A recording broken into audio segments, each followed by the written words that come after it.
You're watching Common Ground, where we talk about the hot button topics of today from a liberal and conservative point of view.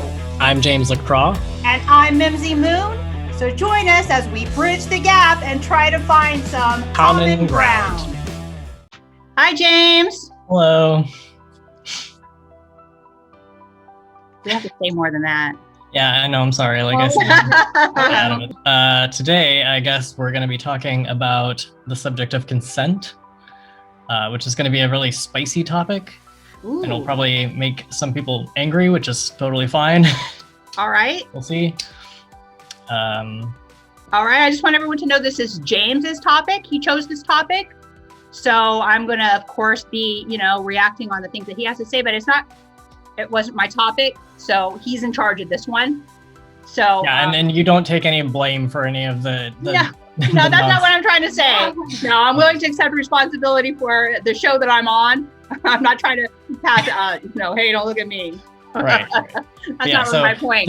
I picked this topic because I thought you and I would have a lot of common ground on it. And I know the last one, it was a bit more like me and Grayson on one side and you on the other side. So I felt like this would be a good way to break that up a little bit. And show that we also get along on certain things and have similar opinions sometimes. Right. So. I appreciate that. I love it when we have common ground. Right. And so, yeah, and I figured, it's also a good way for me to sort of reach out to people on my side about certain things that I see as an issue with my side of the political spectrum. So. All right. Well, cool. We also have a special guest today. We sure do. This is my daughter, the one that y'all haven't met, the not Paisley.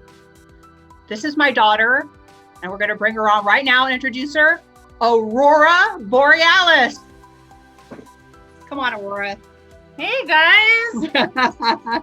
My name is Aurora, and I'm just really grateful to be here today and talk on this topic and be here with James and Mimzi, and we're going to have a really good time, and we're going to hit some really important topics. I'm excited to be here. Yeah, we're excited to have you. Yeah, she's kind of an expert on the topic in a way, and I'm sure that we'll get more into that, but we thought that she really would have a lot of input.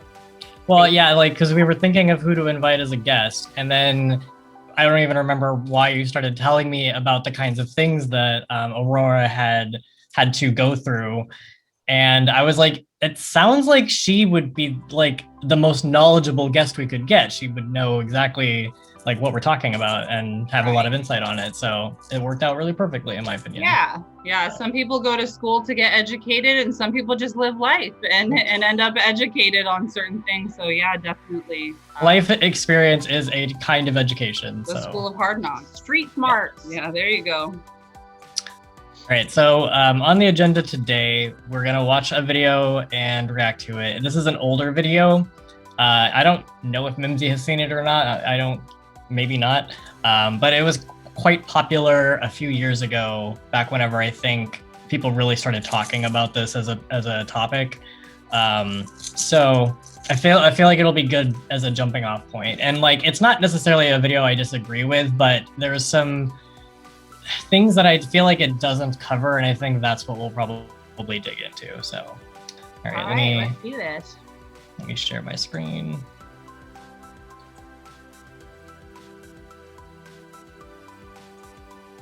All right, can you guys see all that? Yeah. Yes. Okay, and you should be able to hear it too. Let me know if there's no sound. It's not very long, by the way. This is only 2 minutes, so it won't be like the last one where it was a super long video. Is this an educational film, or is it opinion? Kind of, not really. It's just a video someone made. It's kind of like a viral video from a while ago. So, if you're still struggling with consent, just imagine instead of initiating sex, you're making them a cup of tea. You say, "Hey, would you like a cup of tea?" And they go, "Oh my God, fuck yes, I would fucking love a cup of tea, thank you." Then you know they want a cup of tea. If you say, "Hey, would you like a cup of tea?" And they're like, I'm not really sure. Then you could make them a cup of tea, or not, but be aware they might not drink it. And if they don't drink it, then, and this is the important part, don't make them drink it. Just because you made it doesn't mean you are entitled to watch them drink it. And if they say no thank you, then don't make them tea. At all. Just don't make them tea. Don't make them drink tea. Don't get annoyed at them for not wanting tea. They just don't want tea, okay? They might say, yes, please. That's kind of you. And then when the tea arrives, they actually don't want the tea at all. Yeah. Sure, that's kind of annoying as you've gone to all the effort of making the tea, but they remain under no obligation to drink the tea. They did want tea, now they don't. Some people change their mind in the time that it takes to boil the kettle, brew the tea, and add the milk. And it's okay for people to change their mind. And you are still not entitled to watch them drink it. And if they're unconscious, don't make them tea. Unconscious people don't want tea. And they can't answer the question, do you want tea? Because they're unconscious. Okay, maybe they were conscious when you asked them if they wanted tea. And they said yes. But in the time it took you to boil the kettle, brew the tea, and add the milk, they are now unconscious. Put the tea down. Make sure the unconscious person is safe. And this is the important part again. Don't make them drink the tea. They said yes then, sure, but unconscious people don't want tea. If someone said yes to tea, started drinking it, and then passed out before they'd finished it, don't keep on pouring it down their throat. Take the tea away. Make sure they're safe, because unconscious people don't want tea. Are we supposed to be laughing to this? Yeah, if you want, If it's someone funny, said yes to honestly, tea around your but- house last Saturday, You're they don't really so want you to funny make them tea all the time. Because They don't want you to come around to their place unexpectedly and make them tea and force them to drink it, going, but you wanted tea last week. Or to wake up to find you pouring tea You down like their that throat, tea? going, but you wanted tea No. last night.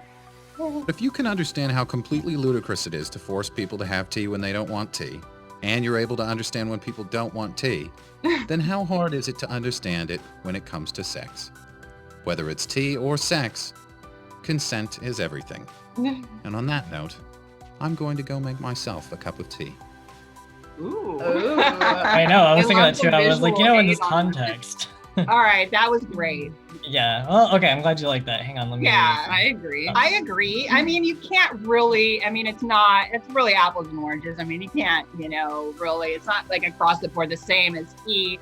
But I mean, I get it. I think that was pretty cool. Like, Right. how do you feel about So it? that was like a really popular video a few years ago, back whenever I feel like people really started talking about consent like a lot, which I think it's a good thing for society to talk about consent as a major topic.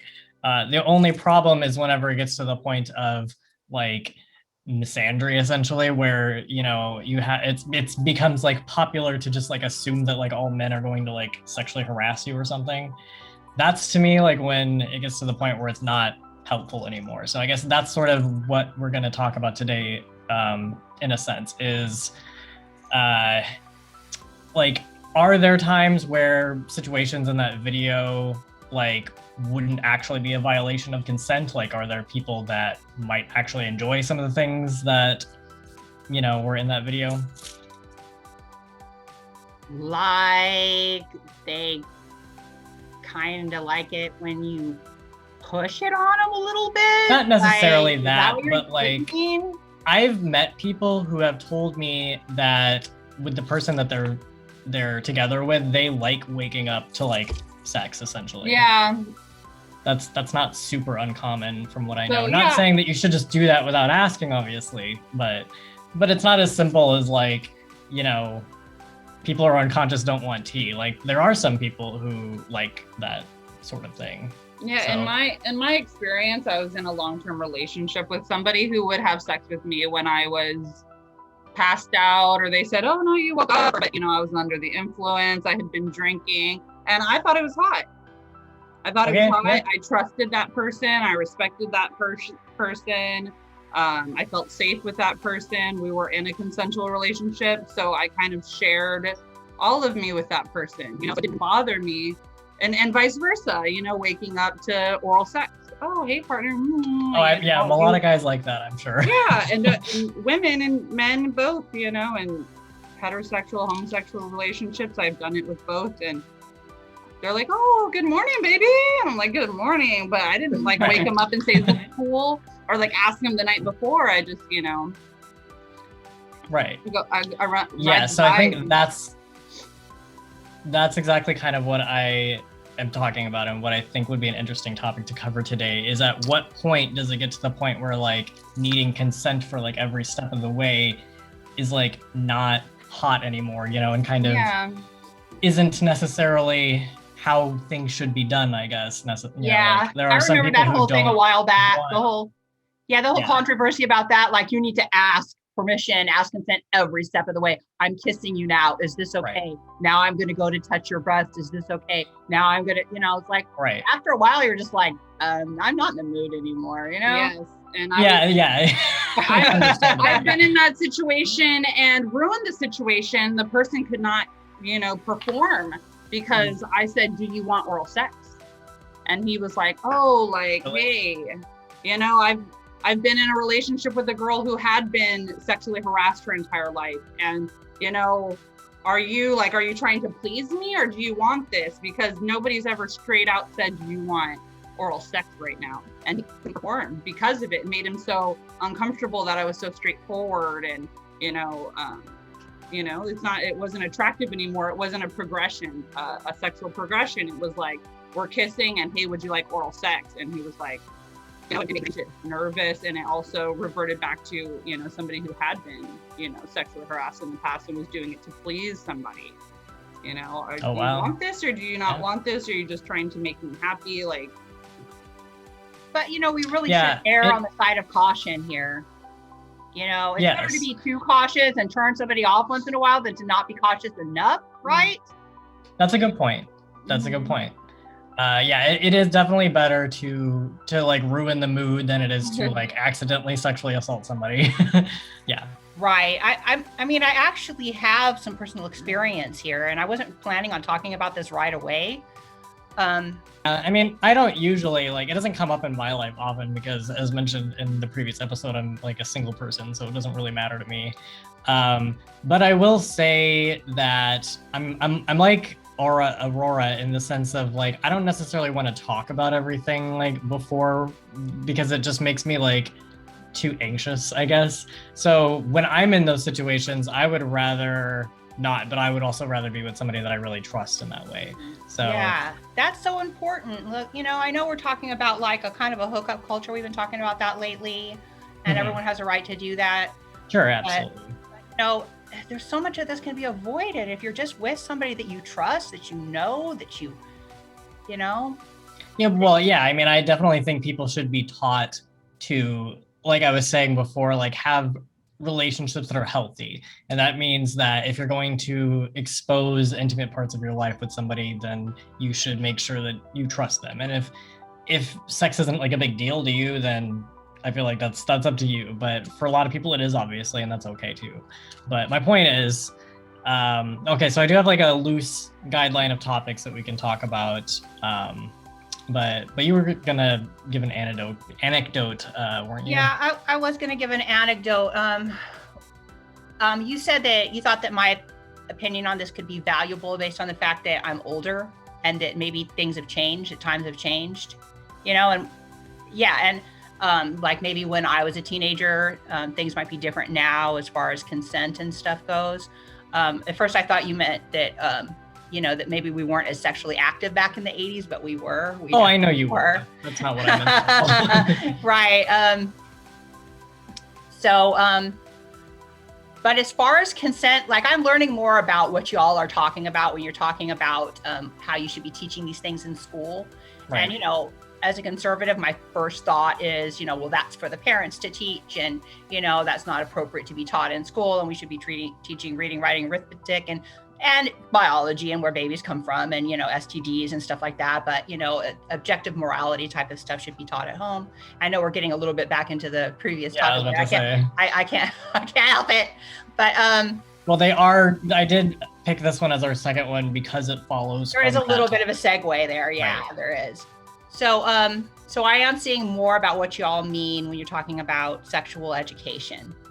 And I am starting to agree with that more. Okay. And see the value in it, because when I was younger and didn't have the guidance from my parents, I'm surprised to find out that I've recently come to the realization that I kind of was a sexual predator. Oh, really? When I was a teenager. Yeah.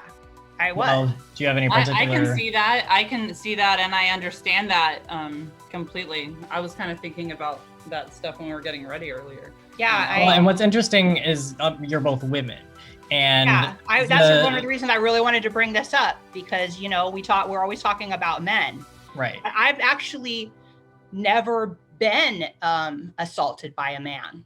That's Neither good. have I. I have never. I've never. And been we both sexually put ourselves into situations, a lot of really risky situations. And I can say, that I've never been raped or assaulted by a man. That's good to hear. Come on, I was the aggressor when I was a young teenager. Yeah, me because as well. I didn't know any better. And that's part of it. Because I was pretty, and I was a girl, that I had it like that. Mm-hmm. That makes sense. Yeah, I would lie at 13, 14 years old. I would lie about my age. I would push people, older men who try to, no.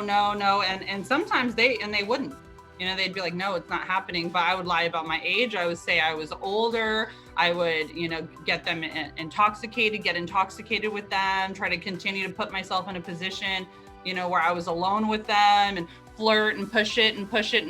And it's not until years later that I was actually in treatment for 4 years, and I learned about the distorted thinking and what I was trying to accomplish about like power play and addictive criminal mentality, and the things that I used to thrive off of, that I used to run off of, and how it was detrimental not only to myself but the butterfly effect. And well, it is good that you were able to learn those people things. around me. I had no idea at the time what I was doing. I just thought I was hot, sexy, and cool, and I didn't take no for an answer. I was, like, what are you talking about? Like, I'm hot. Like, everybody wants me. Of course you want me. Like, I wasn't like, well, this is a 21-year-old man with morals, who's like, no, I'd wait till he was drunk enough that he wasn't going to say no if I kept pushing myself on them. It's a really interesting perspective, because and that's part of the biggest thing that I want to talk about today, is the fact that people really think that it's like only men can assault people and women can never be guilty of things like that. And even when people think they don't think that, they kind of still do in a way. Like, just it's like a bias that a lot of people have, like, subconsciously. Because you don't really think about, like, when you're thinking of a sexual predator, like, most people don't think about a woman. And so here's some statistics. And I don't know exactly, like, if they've changed since the last time I looked at them, but at least a couple of years ago, this were the statistics. There's a classification issue when it comes to rape. We're gonna have to use a lot of scary words in this conversation, obviously. But so currently the US definition of rape involves penetrating someone against their will. Do you see an issue with that? Absolutely. Yes, because a man can be raped by you just stimulating him and climbing on top of him against his will. Right. So that is called, by the law, it's called force to penetrate, and it's not called rape. So when you look at the statistics for the genders that are, like, which ones are raped more often, I guess, and which ones are the perpetrators, you see this disparity where it's like always men as the perpetrator and always women as the victim. But that's the reason why, because under that definition, like, obviously it's gonna favor one side more than the other. But if you take the entire combined statistic of including being forced to penetrate somebody as rape, which it is rape, it's roughly equal. Like, not completely equal, and like some years it's higher on one side, and it's still, like, when the years that it is higher on one side, it's still men are more the perpetrator, but it's not by that much.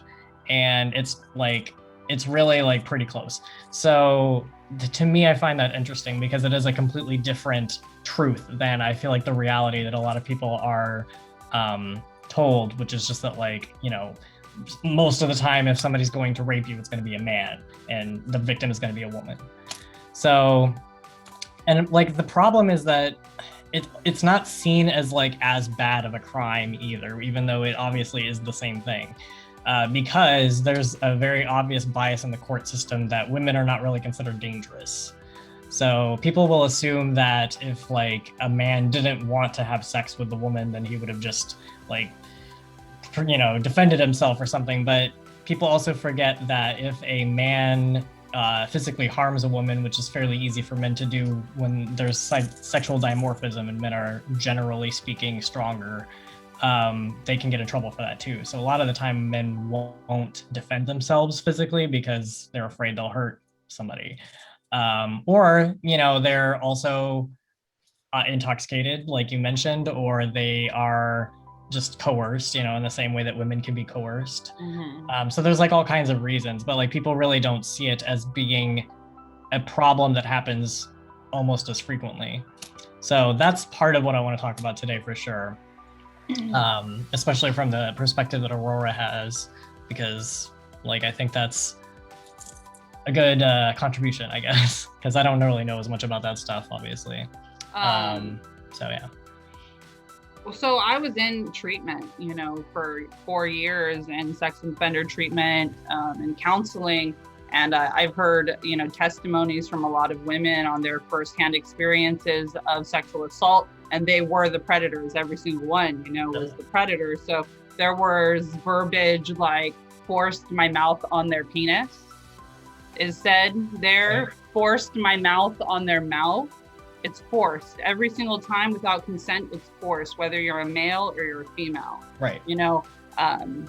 As far as like the societal norm or the societal standard of, calling out more women than men, I feel like on a larger scale, it is an issue. But as far as when you're caught, they hold them to the same standard. And that was always something that in the beginning, when I was coming into the program with my background and being like, well, she wanted it, she asked for it, she manipulated me, she lied to me, and feeling like I'm the victim here. She used, my weaknesses against me. And, I felt like I was the victim when I was first started in treatment before I did a lot of work. And it's not whether they told you that they were 19 years old and they turned out to be 16.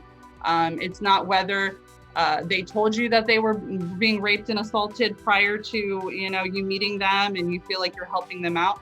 Fact. It doesn't matter if they consent and they ask you for help. If they're 16 years old, they're not allowed to. Legally, they're not allowed to anymore. So you're at fault fully and completely, whether you're aware or not. But then I had, girls in my treatment who had sexual interaction with 15-year-olds. They were aware we're 15-year-olds and we were held to the same standard, the same restrictions, the same treatment program and everything. It didn't matter if I ever put my hands on her or if they had intercourse with the victim. Across the board, it's the same. They throw, sex offenders, all of them into a pot, like a hat. And how do you feel about that? It was very hard for me in the beginning. Now I'm grateful for the extended structure, but it limited my life. It hurt me in so many ways. Limited contact with my children, with my minor family members.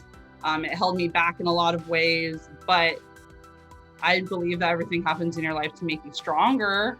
But it was hard for me, when there was women who were teachers, who'd taken advantage of their students who we've referenced that in the previous episode, actually. Who knew, I'm like, I was a drug addict and a prostitute myself, like I lived that lifestyle. You'd expect it from me, but you're like an upstanding citizen with an education and people trust you and you're, their coach or you're their teacher and, their parents and the school board trusts you. And now you're getting hotel rooms and they're not registered and I am, and I'm like, there's something going on here. And that they can, with a chaperone, they can go to children's birthday parties when they, in the last year, assaulted a 15-year-old. I'm like, Yeah, we brought that up briefly in the previous episode, actually, me and Grayson did, where I was like talking about how this can help, like the conversation we were having is a good way to prevent the education we want to provide is a good way to prevent that from happening, specifically with older female teachers and younger male students, because that's something that I don't feel like gets taken very seriously. And maybe it does have something to do with like the status of a teacher, as opposed to maybe whatever status you had during that point in your life. but there's definitely like, you'll notice sometimes, and maybe this isn't across the board, but you know, I've seen it like in articles where it's like, you know, this teacher had sex with like, you know, 14, 15-year-old male student. And I'm like, had sex with or raped or assaulted? Like, those are two different words. And one of them sounds like the minor student is consenting to it, which obviously he can't legally. And then you always see like, you know, people commenting on articles like this where they're like trying to like act like the younger kid did something cool and like got what he would have wanted, instead of acknowledging the fact I got that. And yeah, exactly. Instead of acknowledging the fact that he was just victimized by a power dynamic that yes. And a lot of the time that, you know, sometimes the people are adult right. Female sex offenders, and it was against an adult like maybe a marriage counselor, a counselor, a or in general, like psychologists. That's very dangerous. And also correctional officers and inmates. That's automatically a sex offense. You cannot consensually have sex with an inmate because they're under your care. You know, there's a lot of the power dynamic, equality. So I have something written down here that I learned in treatment, and I give often to young girls that I work with, that I come into interaction with, that are 18, 19, 20 years old, talking about wanting to have a sexual relationship for the first time, or having sexual relationships with their partners, or potentially. And I write it down, and it's CREST. It's like what is that? An anagram? What is it? CREST, CREST. And each one. That's an acronym. Acronym, there we go. So CREST, C represents consent, R, respect, E, equality, S, safety, and T, trust. If it doesn't have all of those, it is not a healthy sexual interaction. It can't have one of those missing.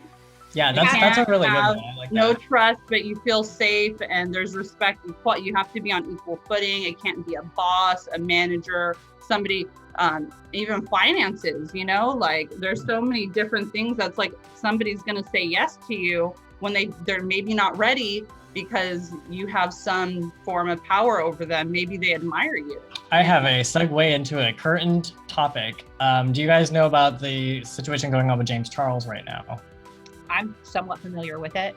Okay, so James Charles is a beauty influencer who's very famous. He's like one of the, like, he became famous so rapidly. He was like 17 years old or whatever when he first started rising to fame, and just like within a couple of years he had like millions and millions of followers.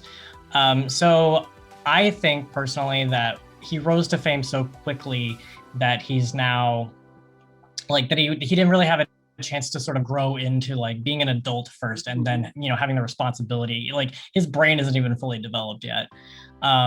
So because of that, he hasn't learned that it's wrong to use the kind of fame and influence that he has to get dates with people and to hit on people and to get attention from people, essentially. And so that is now obviously resulting in a culmination of a lot of people making accusations against him that they felt pressured by him and that they felt sort of preyed upon by him. And so now he's in trouble and being called a predator and whatnot, which I'm not saying he's not one, but, you know, I don't think that he's like evil and like trying to like rape people, but I do think he needs to learn that specific like lesson that you're talking about, which is that you're not on equal footing with people. If you are like an extremely famous celebrity and they're just like a fan of yours, that is not a healthy power dynamic, because you can ask them to do anything and they would want to do it because they like want to impress you. Yeah, they want to please you. They want, I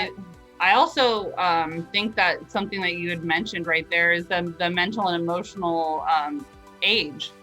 You know, so like when my crime was committed, I was 24, 25 years old, but I wasn't, my mindset was so messed up. I had been on drugs since I was 12, 13 years old, you know, like, so and then when we live in a culture where sex is not love, you know, sex is not, and you're looking for love, or you're looking for acceptance, you're looking for inclusion, you know, and you're like, well, if I have sex with that person, maybe I'll be part of the group. You know, maybe I'll get involved, maybe they'll like me, maybe I'll, you know, and so sex and your goal, you know, can be just the distortion, I always say, like, counseling untwisted my thinking. It was twisted up. It was so confused, you know, I was so confused. And I really believed I was like a sex therapist and that I was helping people and, you know, but at the same time, you know, when I'm educating women on how to like facilitate and prostitution, you know, which is what I was doing. I was facilitating prostitution. I was teaching women how to be good self-employed prostitutes. Those women became drug addicts and lost their children. And, you know, so how far am I helping somebody as I'm handing them a gun with loaded bullets? And maybe I didn't pull the trigger, right? But I handed them the gun with loaded bullets. So like there's a certain amount of accountability, but like for this, what's his name? James Charles, you know, right now, yeah, okay, you know, you're ignorant, you're naive, but let's get some treatment under your belt. Let's get you educated, right. And you can start to see where you orchestrated this, you know, and where we didn't put up boundaries and, you know, where we crossed lines and where we took advantage of people, you know, like I was 14 years old and I always felt like, well, she didn't know what like the victim in my case, you know, and I always felt, well, you know, she knew I was separated from my children. She knew I was having problems in my relationship. She kept telling me I was like a mother to her. She kept saying I was like family. And I rode that and I kept saying, well, you know, like she used my need for family to get into where I would do anything for her, you know, but she didn't really need help and she was manipulating me and all this stuff. But it's like, well, you're 25 years old. Why are you so emotionally weak? You know, why are you looking for love in all the wrong places? Why is, if somebody told you, oh, you're like family to me and you're like a mother to me and thank you so much and I need you. And well, I wasn't in a good mental state, right, at that point, because that pulled me in, you know, I was attracted to that. I needed a child in that position, you know. And I think a lot of people these days are, they don't get the kind of emotional, well, these days maybe, hopefully less so, but like over the last couple decades at least, like I think it's been an issue that people weren't getting psychological like education when they were younger, in a sense, if that makes, you know, so it's like a lot of people didn't really have the necessary tools to like learn how to build proper healthy relationships, myself included, you know, in that era when I grew up. But I do like to see currently that while, you know, Mimzi may have mentioned school being for like, you know, reading and arithmetic and stuff, it is becoming more common in certain cities that they teach lessons on like healthy relationships with people and healthy like psychological concepts and things like that in some schools. Not every school system, like, you know, in the city that I live in, we're so like underfunded, like there's none of that. But I think that it's helpful. Like after I went to therapy personally, I realized that everybody that I've ever met in my entire life would benefit from going to therapy. Yeah. And you don't have to be mentally ill to go to therapy. You don't have to have a specific disorder. It's just helpful to learn how to process your emotions. Exactly. And so I like programs like that really help people with that, because that's how you kind of avoid that sort of situation where you feel like you have an unhealthy need for like external validation. And that so often does manifest in toxic relationships or like toxic sexual behavior, I feel like, because validation, I feel like, is usually like a common denominator in a lot of those situations, you know? It's so important. And you know, now I'm also in AA, right? So and I'm involved and I have the big book, and I tell people, man, like, I don't know what I would do if I had these feelings that I have today, because I am in a relationship, you know? And I didn't know what to do if I didn't have a tool. And I do, I have a piece of paper and I have a pen and I have an inventory, a sex inventory that I do. Where was I selfish? You know, where am I being self-centered? Where am I being inconsiderate? Where am I unjustifiably arousing suspicion, bitterness, jealousy? And I answer each and every one of these questions. What did I do and what could I have done differently?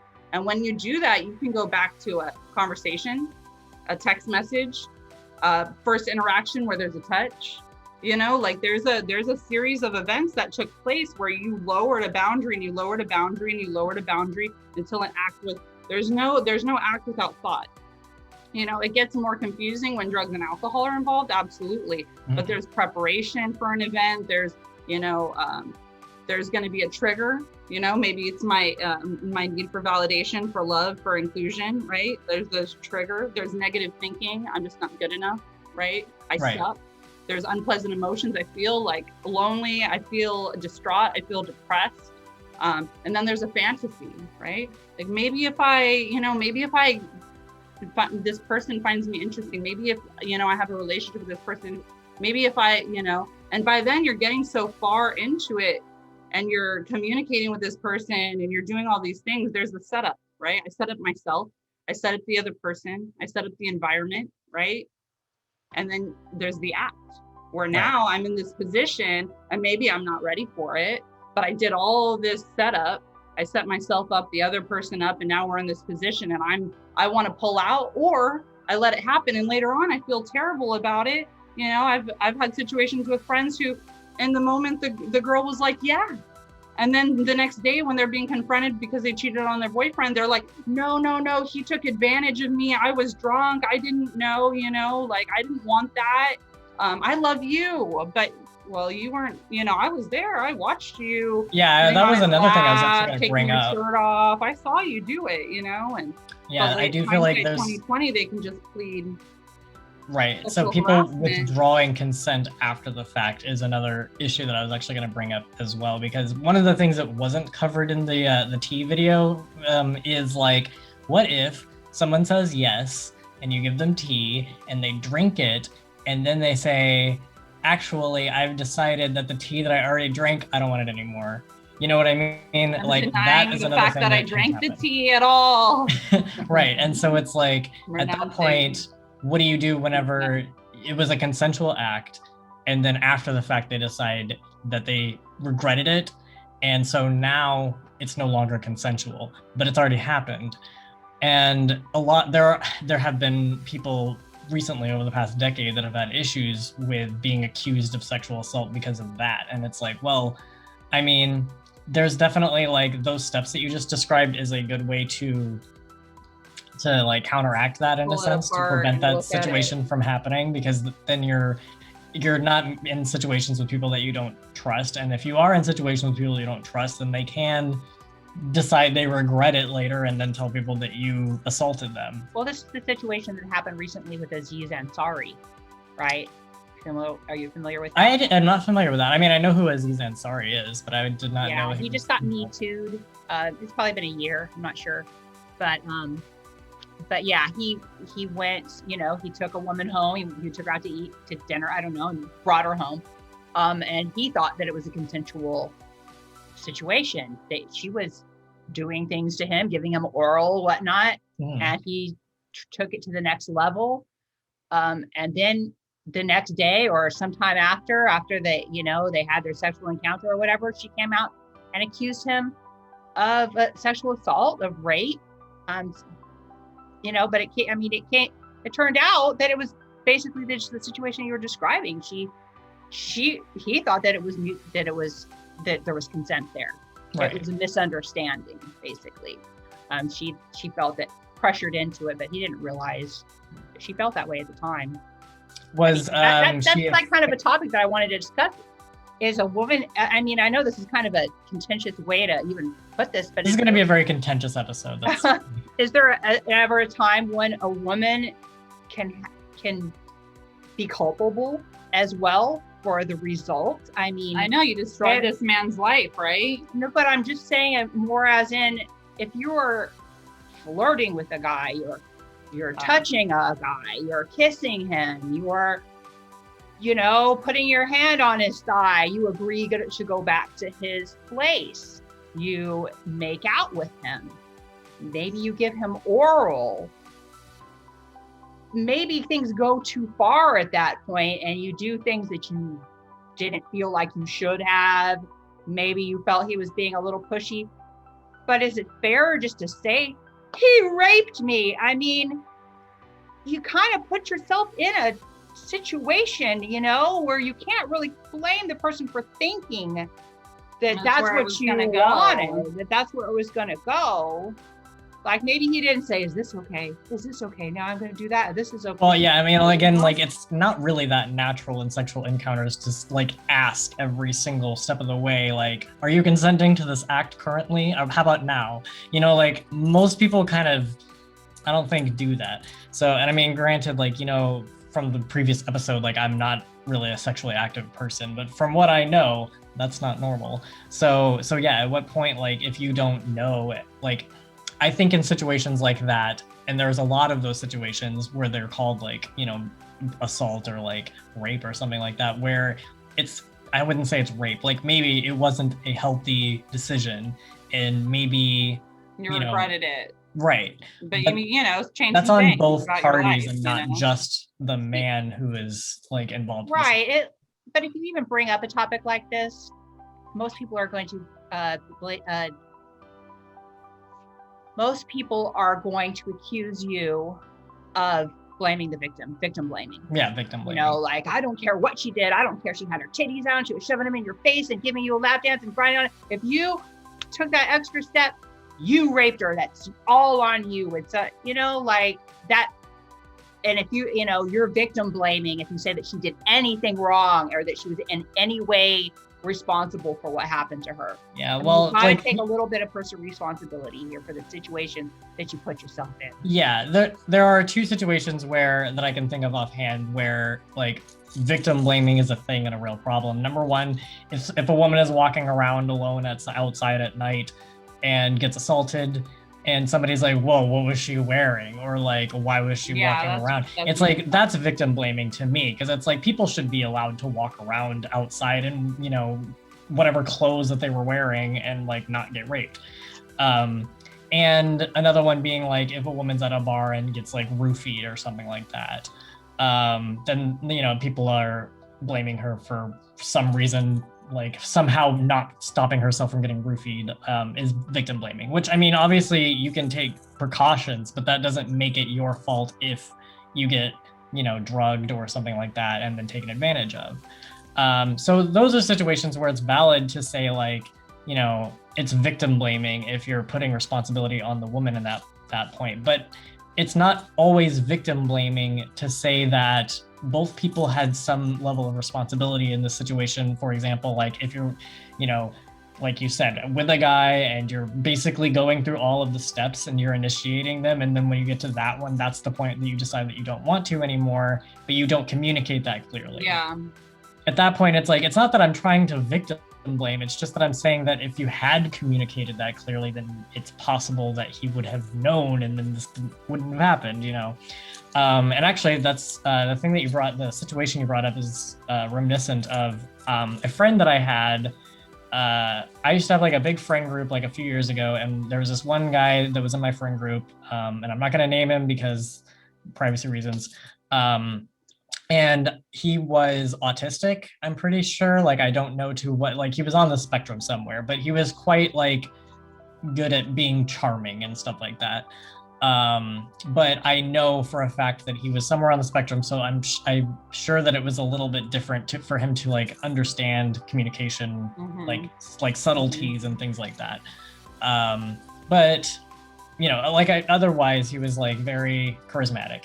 So I was on Facebook a while ago and I watched him try to talk to a girl that he had apparently had sex with previously, and he had thought it was really fun and enjoyable and like wanted to go on another date with her, and she, in this same comment thread, just straight up said, actually, you raped me that night.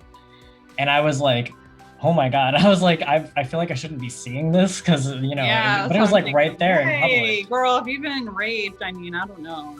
Yeah, and so, and the thing is, his life and like that circle of, like, I wouldn't say it's like a circle of friends, it was like a pretty big group, but like in that group of people, like it was forever destroyed. And at that point, like I haven't seen him since that event occurred, because nobody will like be around him anymore because he's now considered a rapist. And he didn't even know that he raped her essentially until she just told him that he did.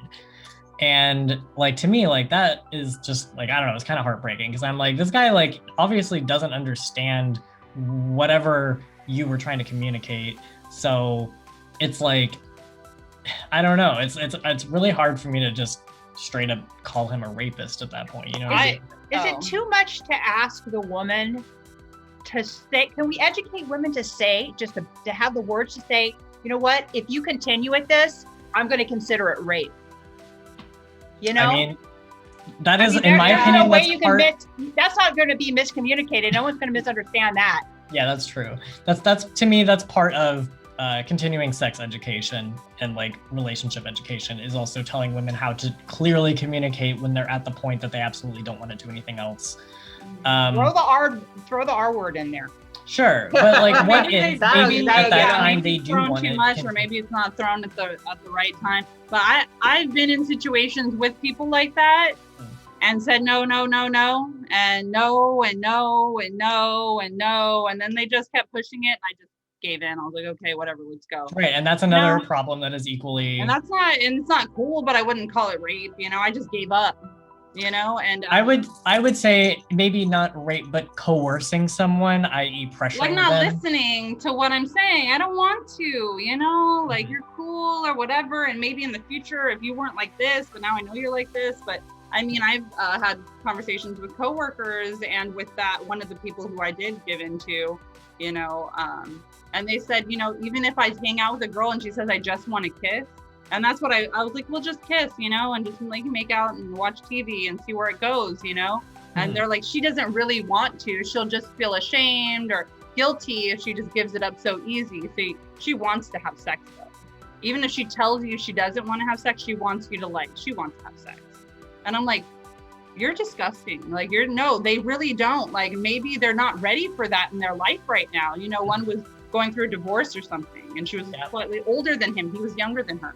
And she was maybe to me, like, 30s and he was even if you don't call that rape, that's predatory at least. Like, it's still predatory, you know? They'll be like, no, please, like, no. And then they're like, no, she wanted it. And I was like, I don't think she wanted it. I think you just raped somebody. Like, that's not cool that you did that. Yeah, that's scary. And that's another, again, that's part of like, we need to educate people that they can't just assume that people want, you know, to have sex with them. Like, that's a lot of guys do feel that way. Yeah, I think they're so desensitized, and they're like, she just doesn't want to seem like a slut, but she wants it, you know? And yeah, I know exactly the kind of talk that you're talking about. So yeah, that's something like, definitely, like I said, when teaching sex education and like how to communicate with people, like that's something that we need to be really getting across to people, is to like just never make that assumption whether you're male or female. I don't know about how often women make assumptions like that, but I do know what you're talking about with men doing that. Oh, women make those assumptions all the time as well. And I look back at this moment in time, I think I was like 23, and he did not want to. He was very nervous. He was very uncomfortable. He did not seem to want to. But I was like, you know, but he'd had a crush on me for a really long time. And I wanted to, and I was not going to take no for an answer. And I kept pushing it and pushing it and pushing it and pushing it until he eventually gave in. But you could tell he wasn't into it. And, you know, like, as a woman, I've done that to a guy, because he liked me, he flirted with me all the time. He acted like I was like, if he ever got me, it would have been a dream. And I'm like, well, tonight's the night. And he's like, oh no, like, no, like, no, I'm not interested. No, I don't want to. And I'm like, well, it's me, like, of course you do, you know, like, and I just kept pushing it because I thought I was something special and he would be lucky to have me, and he was going to do it whether he wanted to or not. Yeah, because you don't. And all I had to get was one, okay, and okay, not even you know? Right. Well, and if it's a man too, like, it's a little bit easier to just pull it out. Like, let's go, you know? Right. Like, I didn't understand that he was uncomfortable. He was nervous. We didn't. You know, maybe he thought, like, ideally, if we were in a relationship, if I was ever really interested in him, but the whole, like, just having sexual contact with me was not something he was interested or comfortable with, and I wasn't, you know. Yeah. Well, and I mean, it's like, it's interesting, I guess, to hear from the perspective of someone too that's like at the point that you're at, where you've gone through these things and then you've been like rehabilitated for them, essentially. Mm-hmm. So I can see it now. Now It's like all staring me in my face, and I'm like, oh, I never saw it like that. That's why I was saying with this James guy. I was like, Right. Maybe if he can get educated on some things, he can look back at the past and see all the times where like, you know, like I allowed a lot of stuff, and I'm just not the type who, oh, you rape me. But I remember, you know, waking up when I was 14 years old with some 20-something-year-old guy I met at the mall who I just thought was super cool, had gauges, was in a band and all this stuff on top of me, having sex with me. And I just let it happen because I was like, well, he's so cool and hot and all my friends like him, you know? But I'm like, that's sexual, that's rape, you know? Like, you right, yeah, again, that's like a power like dynamic as well. And it's like, I mean, not that like went with it, you know, because right. I didn't want him not to like me. Yeah, coercion is usually, I feel like when people are talking about like things like rape and sexual assault and like how common it is, especially among like people who already know each other, what they're really talking about is like predatory coercion, essentially, which, like, I'm not saying that's not rape necessarily, but it's just like a specific kind of. Another kind of predatory coercion would be to misrepresent yourself. Mm-hmm. Yeah. To say, oh, I got a lot of money, I am a certain age, that I'm much younger than they say they're much younger than they really are. Right. Maybe they say they're single when they're really married. Or they say they're like on a birth control that they're not actually on. That too. So that's another.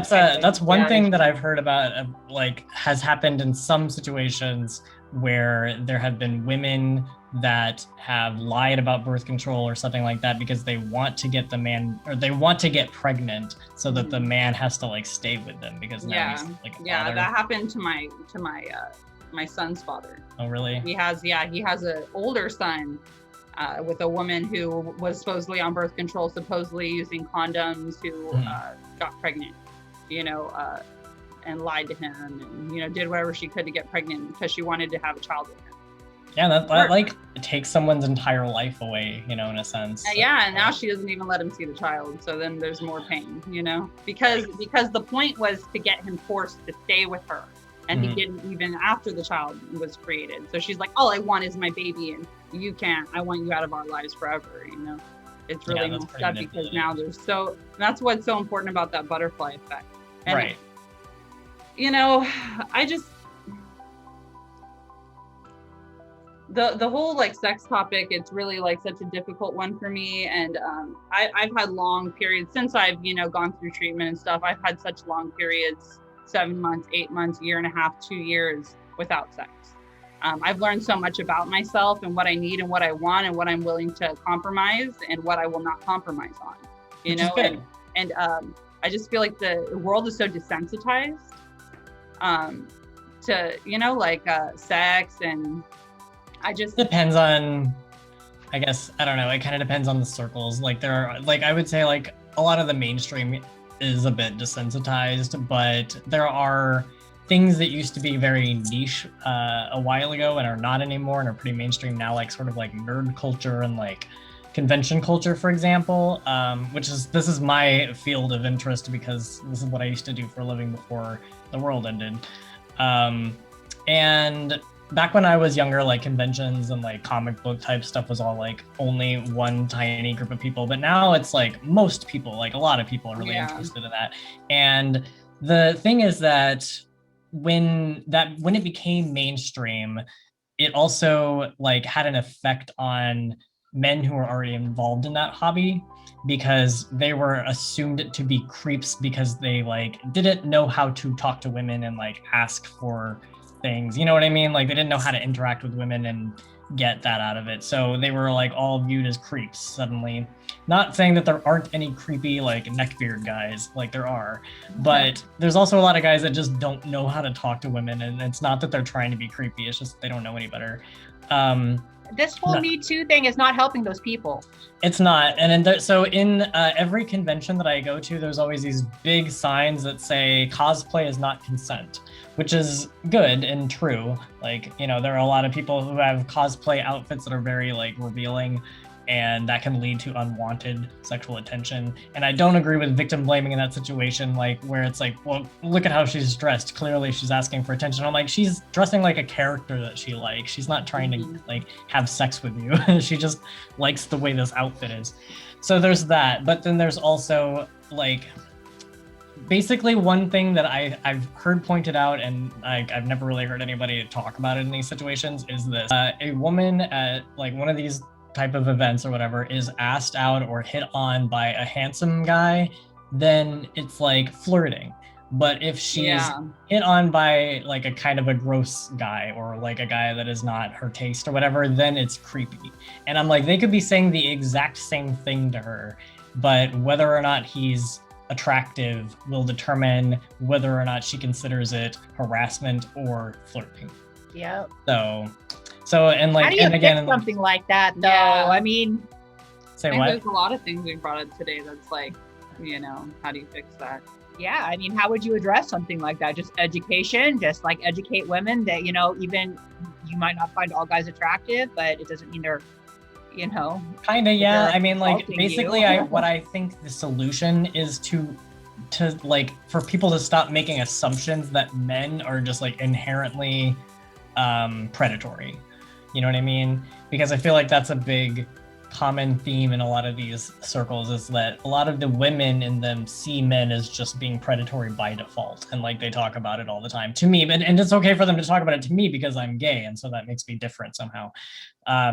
Obviously, like, gay people can also be predatory, but like me being like a small, like, not like hyper masculine gay guy or whatever, like, women trust me enough, you know, so they like tell me these things as if I'm not male and like won't have an opinion about it, which is kind of funny.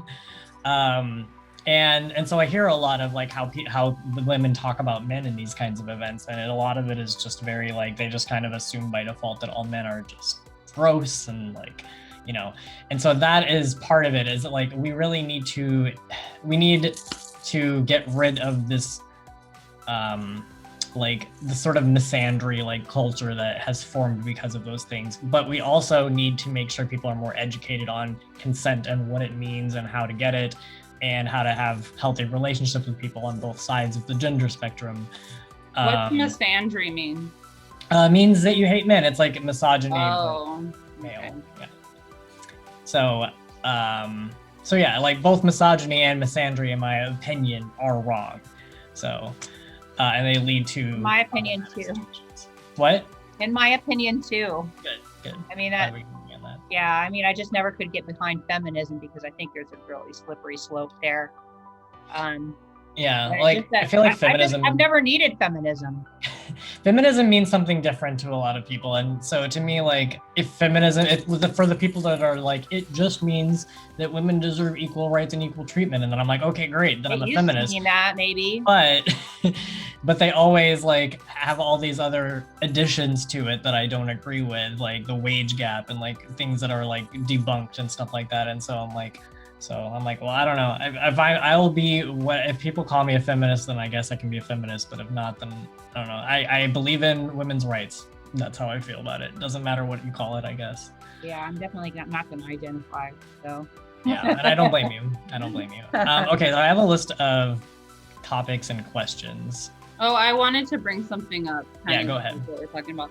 Another thing is that I'm a very sexual person, and I'm a very passionate person, and I'm a very romantic person, and I'm also a very loving, friendly, and kind person. And I feel like all of that gets misconstrued all of the time, you know. And I like to wear makeup, and I like to be affectionate with my friends, and you know, to some people, all of that can be misconstrued because I'm not very sexual. Okay. You know, yeah. like I'm not a very sexual person, but Wasn't that how you started your list? but like I'm like sexually, you know, like expressive. I'm sexually expressive. Sure. And I like intimacy, affection, and with my partner, I'm very sexual and freaky, you know. But I'm not like with everybody, you know, like with everybody. And when you're friendly and you're kind, use a favorite term, and you're affectionate, and they know that you do freaky stuff with that person, and you're very, you know, PDA is not a problem for me. People would assume that I'm just open-minded, and I'm not, you know. So it does help me to like understand other men and women who are very expressive and romantic. Do you feel like because you are those things with your partner, that you like get some sort of reputation for being promiscuous? Yeah, gross dudes come up to me after they see me kissing my girlfriend, and let me know if you need like a, like a penis involved. I'm like, what? I'm into her. That's me showing that I'm into her. Like, right. Like, yeah, hey, if you need like something in between that sandwich, some meat in that sandwich. Well, and that's another topic too. Strangers, is just regular customers and shit come up to me and like, hey, or hey, Red, you looking good? You looking bodacious? And I'm like, I'm a human being. I'm just nice. Do you need some plum sauce with that? Like, that's funny. Yeah. That's and another kind of one of those topics too, because you mentioned your girlfriends and stuff, is like men assuming that like lesbians are there for them. You know what I mean? Like they're for their. Oh, and that was a huge thing. I had to do work on it. My old like concepts and stuff, and I thought like lesbianism was just for show, that it was very provocative. Girls, oh my god, look, they're holding hands, they eat each other's vaginas, like oh my god, don't look at that, they're lesbians, like that was, or like it was for show for men, or like there was all of these preconceived notions that I had about lesbians, and it kept me from trying to open up in that aspect of my own life, because I felt embarrassed. I was scared of how the world would see me, how my family would, How old are you, out of curiosity? 31. Okay, so you're about my age. I remember kind of the time period that you're talking about. I feel like back in maybe like the late 90s, early 2000s, LGBT stuff wasn't like, as accepted as it is now. And there was a lot of like, when I was in like middle school, high school, where it was like lesbians are gross and gay guys are gross, like that kind of thing. So it took me a while actually to come out as well, and to like figure out myself because of that sort of thing. So for me, I'm pro-gay, like all my friends are gay, lesbians, cool. All of my friends are lesbians. I've got 2 sponsors, they're both lesbians, my best friend's a lesbian, and I was surrounded by them, and I'm like, it's great, oh, I love it, I support you guys, let me talk to you guys about y'all's relationship, one will talk to me about the other one, I'm cool. But when it came to me, I wasn't okay with it for me, and I had to like, what's wrong with, like, what is it? And there was prejudices against it, like I am conservative, and it was hard for me to jump over that hoop and write down a sound same-sex ideal, and what that family ideal and what that would look like, and then compare it to her. Mm-hmm. Take the vagina out of the equation and say, hey, she's hardworking, she's honest, she's trustworthy, she's loyal, she's charismatic, she's family oriented, is she all of these things? Yes, she is. Then what is it? What is it really, Tabitha? Like, what's the problem? Right. So that was an inner journey, a process that I had to go through. I remember you telling me when y'all first started dating that you were very prejudiced. I was like, she treats me better than any man that I've ever had the opportunity of getting to know like this. And why do I keep saying no? What is it? Why are you saying no to this human being who wants to treat you amazing and be there for you and wants to share a life with you, and you just keep saying no. So are you pansexual or bisexual, or? I would consider myself pansexual. That's what I thought Mimzi said last time, but I wasn't sure if she was referring to you or Paisley. So. Not Paisley. Not Paisley. Not. Okay. So another, and I guess this is something that I think is more of a topic with like bisexuality, but pansexuality is basically the same thing except more open, right? Yeah. Is that a lot of people who are like more creepy or predatory like think that women who are bi or pan or whatever like are especially like hot because they'll have like a threesome or something like that, and that's kind of like all they see them as, and they don't really see it as like an actual is that legitimate meat sexuality. To the sandwich? Yeah, there's a lot of that, like, because I have a lot of friends that are bisexual actually. I don't even know if I know any straight people, honestly, like people that are 100% straight. Not anymore anyway.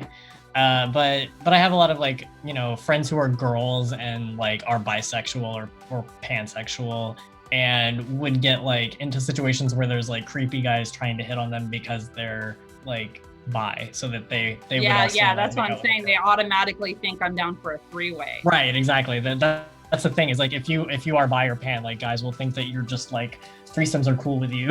And yeah, it's like, I'm more open to like a polygamous situation than I would to. Well, I have a lot of friends. I'm not really into the sex to like, oh, just, you know, for sexual purpose, because I'm not very sexual, like I said, like as far as in an intimate setting where I'm actually, you know, going to the room and getting intimate with somebody, but I would be in a polygamous situation. Yeah. I'm yet to find anybody else who agrees with me. They all want me 100% completely, and I feel like that's also a consent thing, you know. I can't force polygamy on you because you love me, and I've had to learn that. That's, you know? At that point, that's cheating. No, like I've tried to be like, well, if, you know, like I care about this person, I care about you, like let's all, and neither one of them would be happy, but both of them would do it to keep me. And I'm like, that's not going to be successful in the long term. And I have to step back at that point and say, hey, you know, I'm not willing to do that to another person just because they're willing to do it for me, to compromise what they want and what they need, you know. Because some people will say, okay, like I said in the past, you know, as far as like sex, somebody will say, hey, yeah, okay. Yeah, you know, but they don't want it. Right. They're not ready. That's not what they're interested in, you know, like maybe take them on a couple more dates, get to know them as a person. There's so much other. And when I take sex out of the equation in a relationship, I might want to pull out sex for a month or two, because there's so many more aspects to the relationship that we can expand on. I want to connect with you on a deeper level. You know, and sometimes you need to take that other aspect out of it because it's a definer for a lot of people. I feel like everything's so sex focused. Yeah. You know? Well, and I actually think it is relevant to mention that like polyamorous relationships also involve consent, because I have a lot of friends that are polyamorous, and like I've thought about it like here and there, but like I don't know if I would be able to because I get jealous. So like, but I have friends that are like, they're in relationships with multiple people and everybody's consenting to it, and you know, it's all good. And I've seen sometimes where it like works and everything's healthy and like everybody communicates, and I've seen other times where there's not enough communication, and they want to please the other person, and they get into it to please the other person, and and then they just feel pressured, and so because of that there's like resentment that builds up, and so it really can go either way. It really like depends on, like I said, communication and learning what consent means and like how to get it like properly, I guess, without pressuring people by accident or anything like that. Yeah, so. I feel like that trust, the honesty, and communication is just the most important thing. Just really getting to know each other, you know. I think it's important before sex is even on the table, and I feel like we're missing that. If it's only sex and sex is the goal, then maybe you need to look at some things. Well, and that's what our previous episode was about. What's missing? You know, what's missing? Right. If you think that's going to solve it, you know. I mean, I know some people just enjoy having casual sex, and that's fine. As long as, you know, everybody involved is okay with it. Okay, I have a list of like questions and topics that I wanted to go through. So, one thing I noticed is it's considered rape if a man has sex with a woman and she's intoxicated. But what if the man is also intoxicated? Like at that point, who's being punished? It's you're on equal footing at that point as far as I'm concerned. Right. But a lot of people would still consider the man to be the rapist in that situation. And it's like at that point, who's actually being punished? Did she not remember, or she was like, no, but intoxicated, you know? I assuming that they were both back and she's like, yeah, baby, and all this stuff, like hopping on it and stuff, but she doesn't remember because she was blacked out, intoxicated. I would still say that's consent. But if you're playing back the video and she's not she's awake but kind of then that's probably a little rapey. So if both of them are intoxicated and are not really reading each other's, and they're just like kind of sloppily like and they're both not really verbal, so at that point they both just kind of play the tape back. But I feel like after that situation, it's easy for a woman to claim that she was raped by that man, even if they were both drunk at the time. What are the laws on that? I'm sure they differ from state to state. I'm not entirely sure. Laws where if the woman was intoxicated, it was rape. I mean, I'm pretty sure there are Right. some places where that is the case. And even if there's not a law, there's like a lot of people where it's like if the woman was drunk, it was rape, no matter what. Doesn't matter if the guy was drunk too. Yeah, but if he's it's Yeah. it's kind of like a really terrible situation, because if he's incapable of making sound choices, I mean, like people get in accidents and terrible things happen when you're incarcerated because it's a disinhibitor. It's a natural disinhibitor. When you ingest alcohol or chemicals, you're not functioning properly. Right.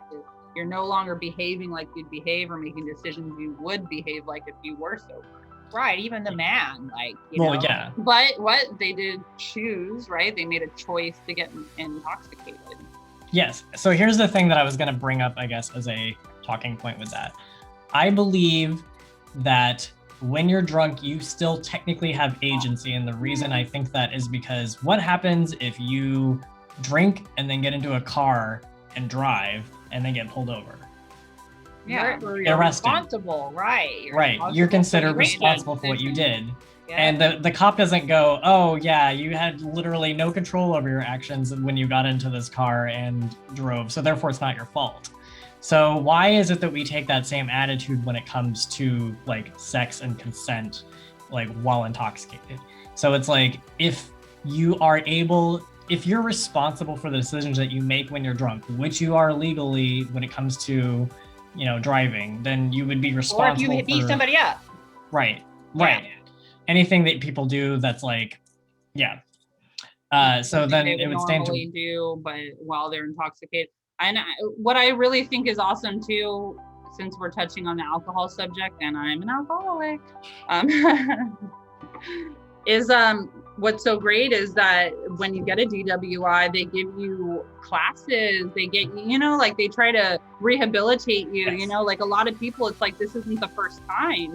Like we have in AA, we share our stories, experience, strength, and hope. And we'll talk about our unmanageability and our powerlessness. And we talk about all the terrible things that ever happened while we were under the influence, whether we were under the influence or somebody else was.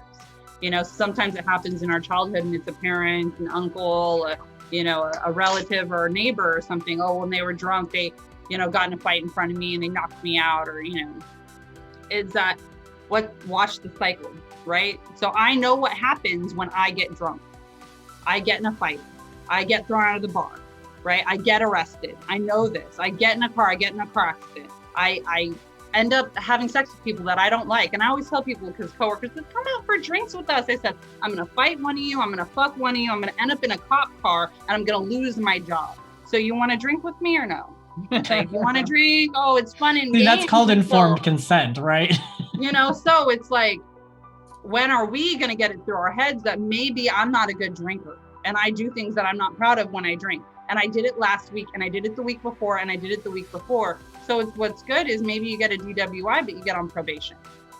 Maybe you get intoxicated in public, you get on probation, you get some help, you learn some things about yourself, and you start to see the repetition and the habits and the cycle that you cannot drink because you can't drink like a normal person. You drink to black out, you end up harming other people, Yeah. and it's serious. At that point, you need to take personal responsibility for the fact thank that God you're for drinking. Accountability. Thank God. Right. And so therefore, yeah, I guess what I'm getting at, and I think we're agreeing on this, is if you get drunk and then have sex with someone and then regret it, you're still accountable for your decisions. It's probably not the first time. It's Right. probably not Yeah. the first time you put yourself in a position that you were, Leave your comments below on this Yes, one, by the way. Please do. I'm sure there'll be a lot of, depending on how many people watch this, I'm sure it could get really spicy. No, but, I didn't fucking fart. so, That was just but my I do character think speaking. that men who like try to take women home who are intoxicated are still predatory, because that's like, back to the power dynamic situation. But Yeah. if both people are drunk in that situation, like both people are like pretty much on equal footing at that point. So you let can't me just do say- like a scenario, because I was thinking about this when it powered down earlier. Yeah. Girl getting dressed up to go out. She likes the guy. John's going to be at the bar. She's really into John. She's been thinking about John, talking to John, flirted at the bar with John last week. She's excited. She knows he's going to be there. We're going to Joe's Volcano, right? And she's getting dressed up with her girls, and they're all sexy. So she's gonna look sexy because she's trying to get John, you know, and she's going to the club. She goes to the club, sexy, you know, high heels, short dress. John's there. John's hooking up with Samantha. She's dolled up. She's dressed up. She's out with her girl. She's trying to compete, right? I'm trying to compete for attention. I like this guy.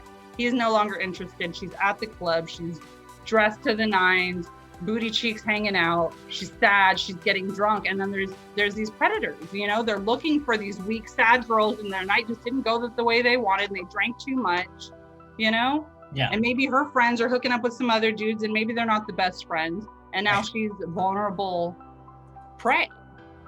And that's just every single night, every single bar, all over town and the country, you know? Yeah, you're right. How do you fix that? How do you fix that? Well, part of it, I think, is just, it comes down to education, but I guess that can't solve everything. There's always going to be people who don't get that kind of education for whatever reason or another. So at that point, I don't know. What would be your suggestion?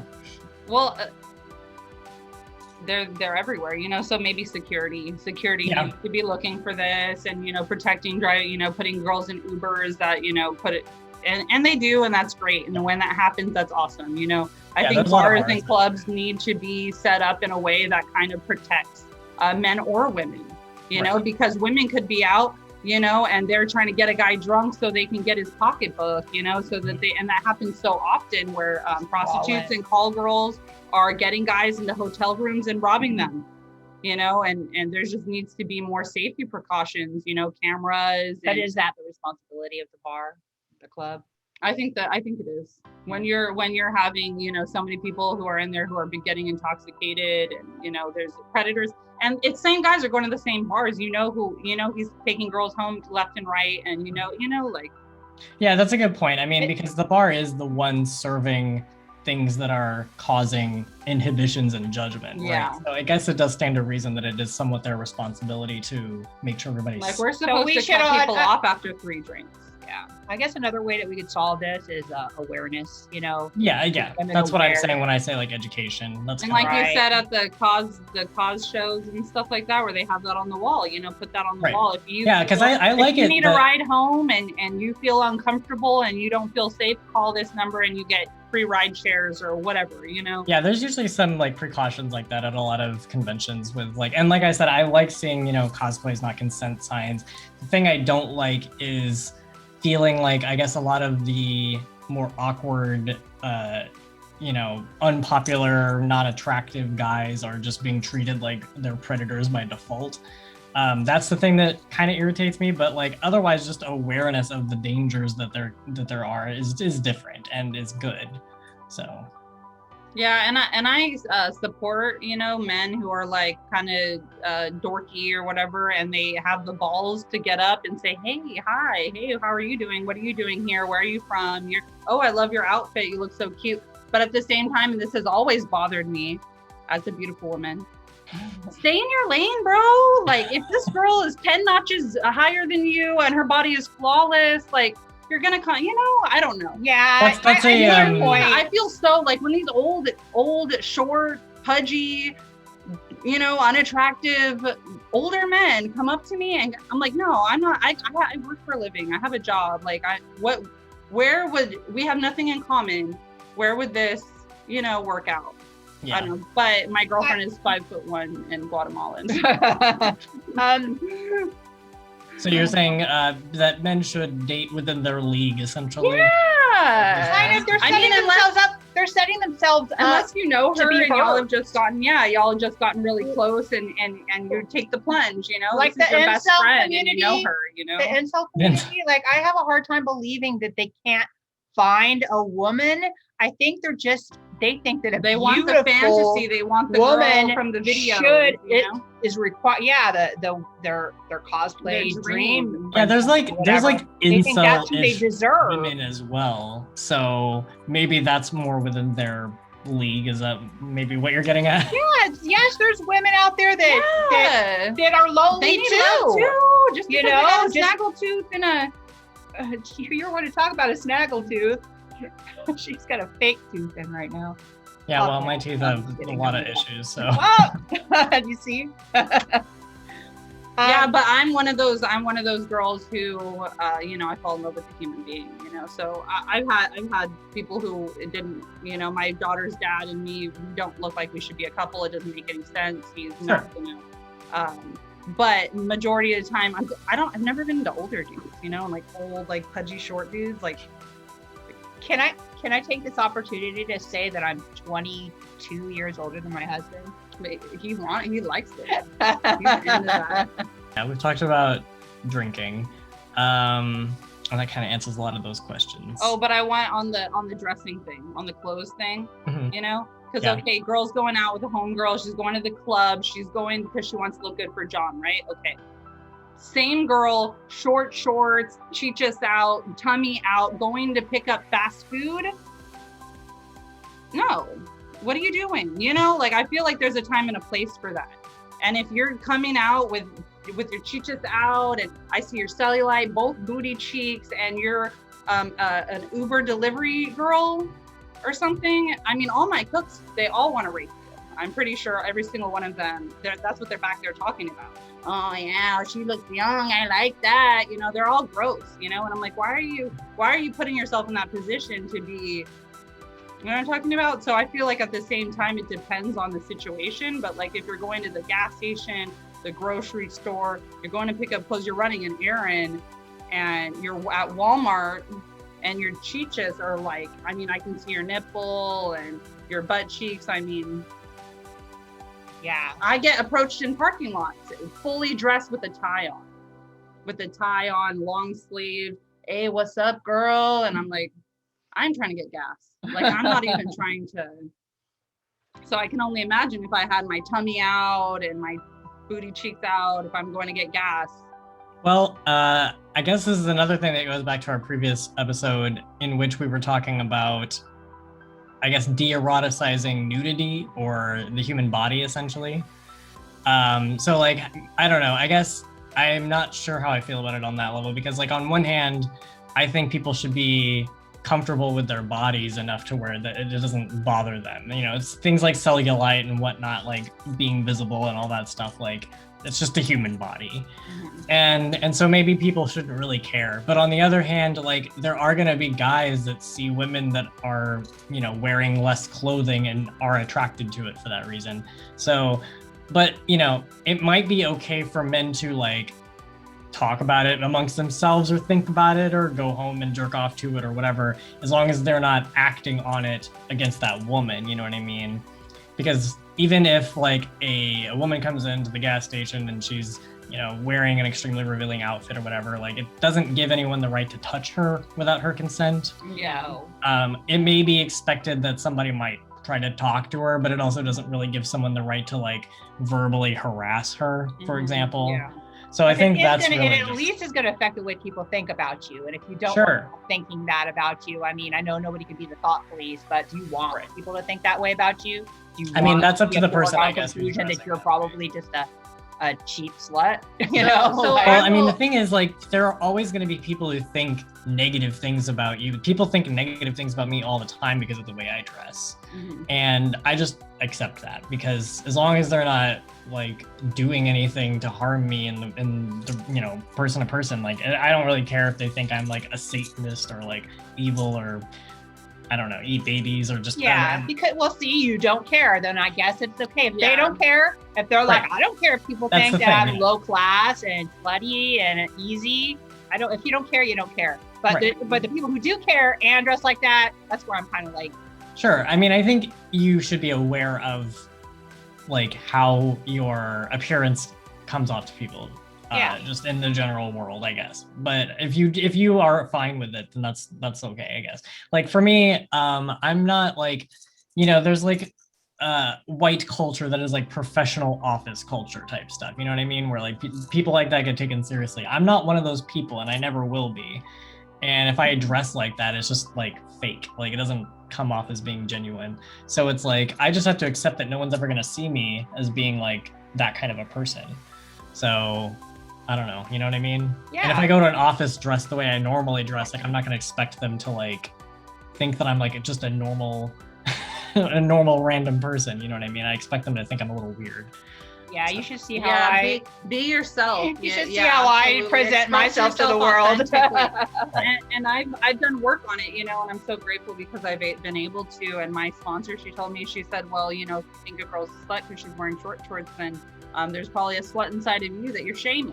Right? There you go. We're all a mirror. So I have a rule, but I am trying to show my stomach now. I am trying to show my chest, and I'm trying to show my leg, just not all at once. Sure. Yeah, so I have cellulite and I love it. And when I see a big girl, that's the difference. If I see a big girl and a bodycon and her bra and panties and nothing's right, like it's a little tight and you can see the pudge here, and I'm like, that I support her. I'm like, man, she's going out and she's flaunting it. I can see her fupa. I respect a girl who can wear a bodycon with a fupa because I can be insecure myself and feel like if I don't have a girdle or something holding all of that flat and there's a pudge here and there, I'm like, oh, I can't wear this. So if a girl's got a gut and she's wearing a belly shirt, I pointed out a girl the other day, but she was wearing jeans, but she was showing her stomach and it was very large. And I was like, I wish I had the balls, the kind of balls, like she's walking around here like she's got it all. And they're like, oh, and I'm like, no, like I support her. I think that's beautiful, because she loves herself. Yeah. So I would wear a shirt like this, but it's long sleeve, but it shows here, or sure, yeah. I'll wear something that covers me on top, but then maybe has like shorts on the bottom. See?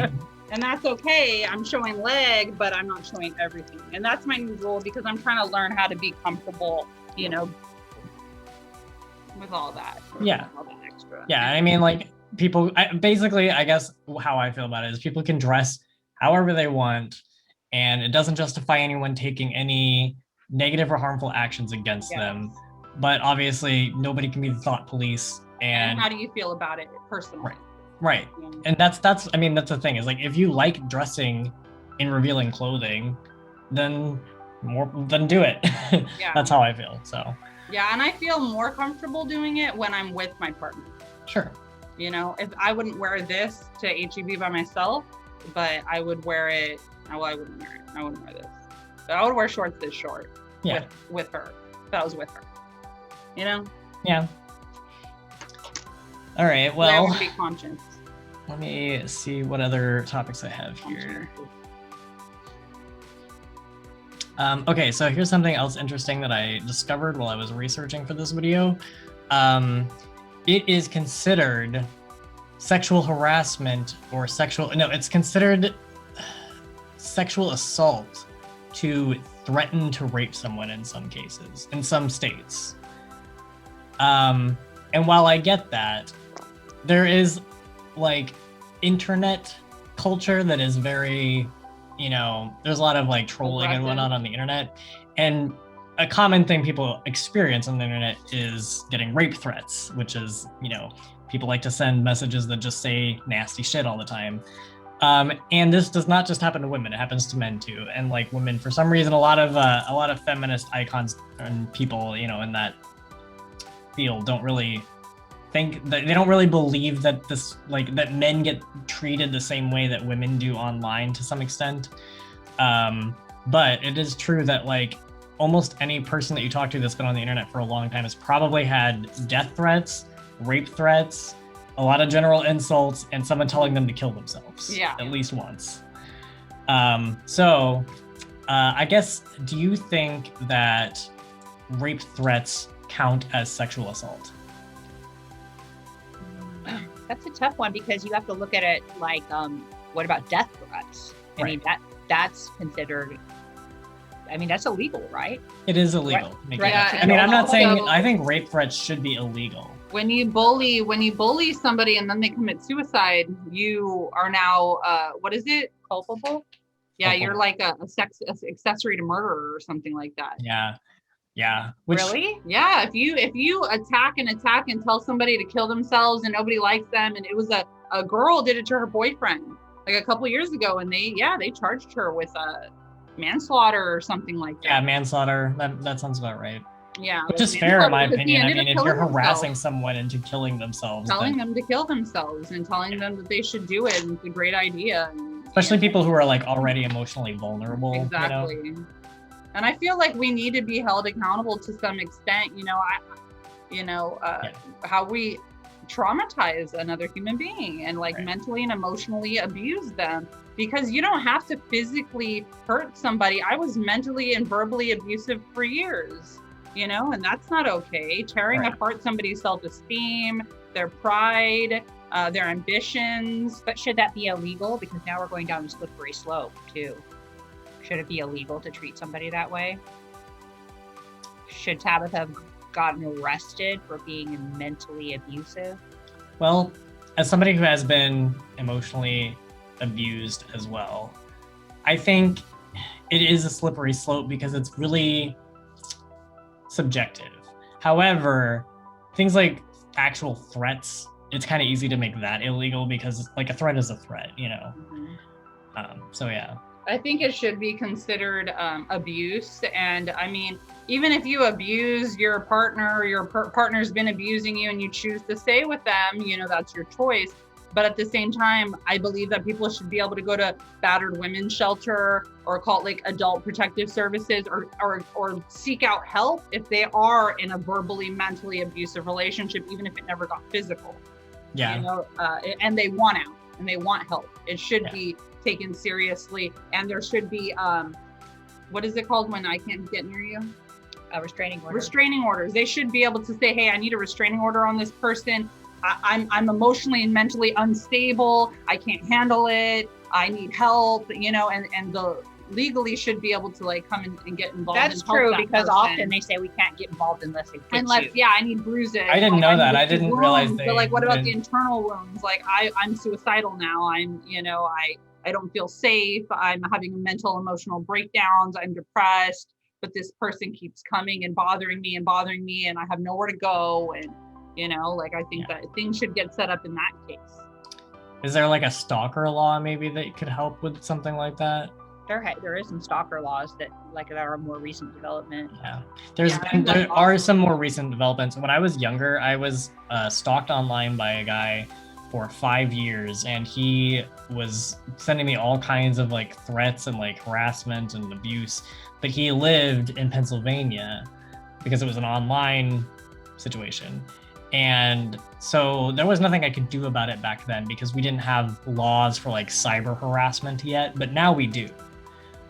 So you can, I don't exactly know the extent of the laws, especially state by state, but there are at least some laws now that are like cyber harassment and cyber stalking laws that didn't exist when I was younger. So yeah, I think so. As far as like the threatening to rape, I think it's to the extent, if they're pulling out all the stops and, this is just some friendly person, it was just being friendly to another person. They're like, I'm going to mutilate you, and it gets grotesque, and I'm gonna, go over there, and you're scared and you're in fear for your life, or you're in fear that this person's gonna come harm you. I'm gonna, get you all up in your gut. It depends. I think, I think something needs to happen.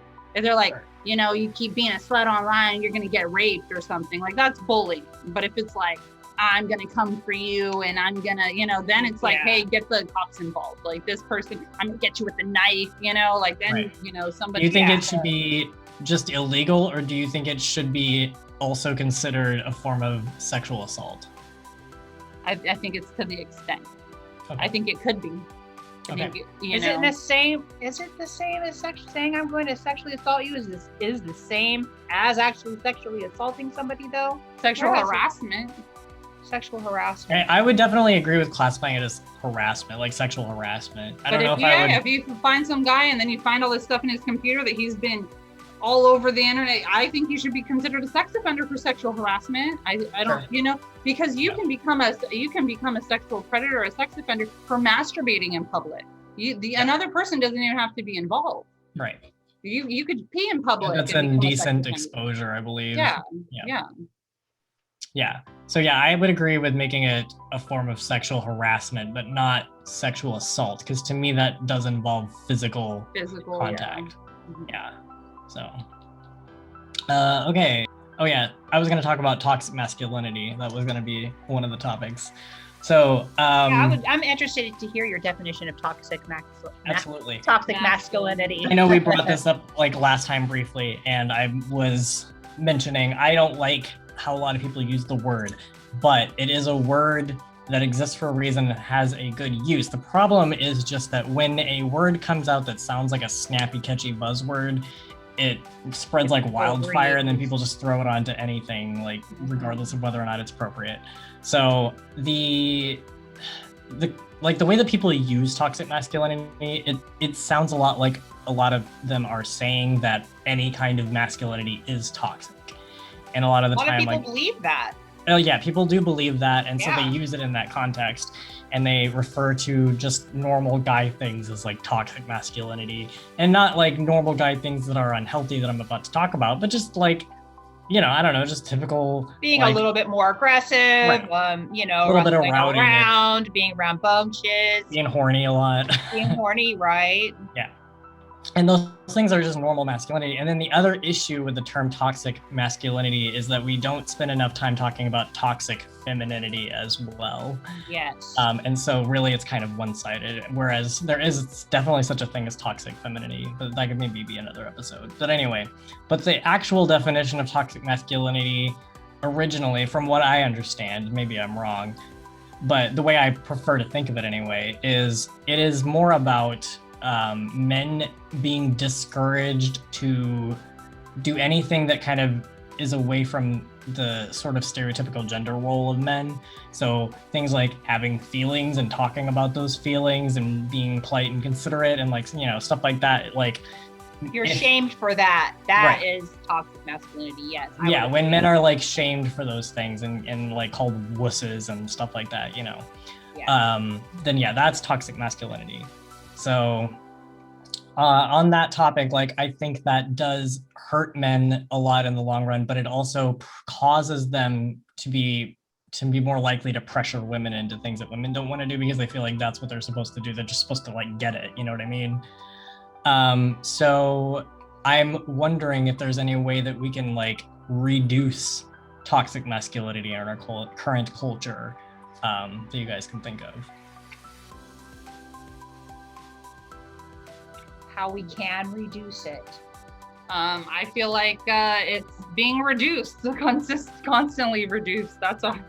Yeah, I mean, I think it's sometimes not okay for a man to be a man and a boy to be a boy, and you know. Well, that's the thing is like, how would you say that we could reduce toxic masculinity without subjecting all forms of masculinity to that same treatment to the point where like all masculinity is toxic, which it's not. Yeah, I don't know. I think it's on a case-by-case basis. Well, his definition of toxic masculinity is like masculinity being imposed on somebody.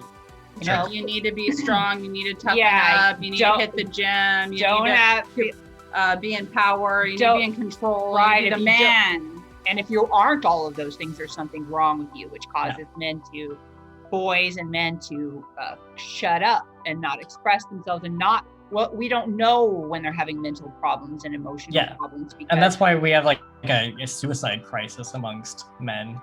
Yes. And also why we have a lot of just random guys who snap and like do something really bad. Not that they're not responsible for that, but it's still a mental health crisis. Yeah, everybody needs to know that it's okay to be you. Right. If you're a sensitive person or you have a sensitive side, that's okay. If you're not feeling so sensitive and you're feeling kind of aggressive, that's okay. You know that it's okay to be a man in whatever form that takes. It is okay to be a man. I agree.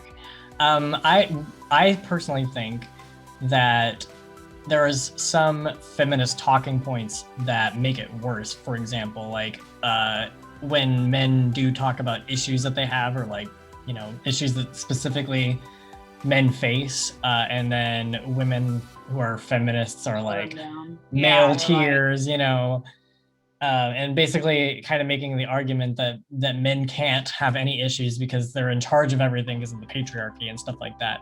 That to me also reinforces toxic masculinity because it discourages men from being able to even talk about their feelings. Right. They're invalidated when they do by feminists, right, for sure. By the people that are supposed to be like fighting for them, supposedly. Well, they're supposed to be against toxic masculinity, right, just reinforcing it. Exactly. Yeah. And like, it's so, I don't know, because a lot of the time when I have like conversations with some people who consider themselves feminists, they'll say, like, when I bring up like men's issues, they'll be like, well, feminism is trying to fix those too. And I'm like, really? How? In what way? What are the actions that you're taking? And they never have like a response, and they just get really angry about it. They think they're fixing men because they're making them feminist allies. Basically, that's how they're just fixing everything. I guess. Yeah. But I wonder if there is an answer, essentially, like a way to help toxic masculinity. Well, I know we've been talking a lot about education. And I also think an important part of education should be educating young people how to be better parents. Because we talk about, well, we need to educate them because the parents aren't always doing it. They're not always good parents. Well, let's make that part of the education. How to be good parents.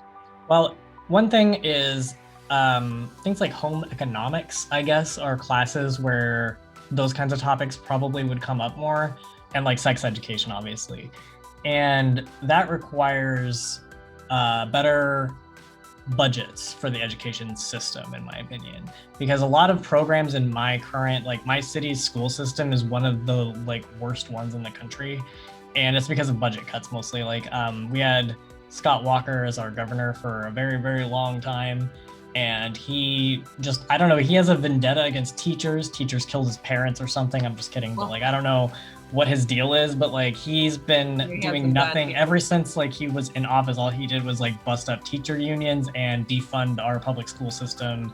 And I mean, he did other things too, but like he really attacked the education system. So because of that, like a lot of our programs in school have been cut. There's no like art programs, there's no music programs, there's no home economics, there's no shop class. There's like none of those like extracurricular, other kinds of skills other than just like basic like English and math and history and stuff like that.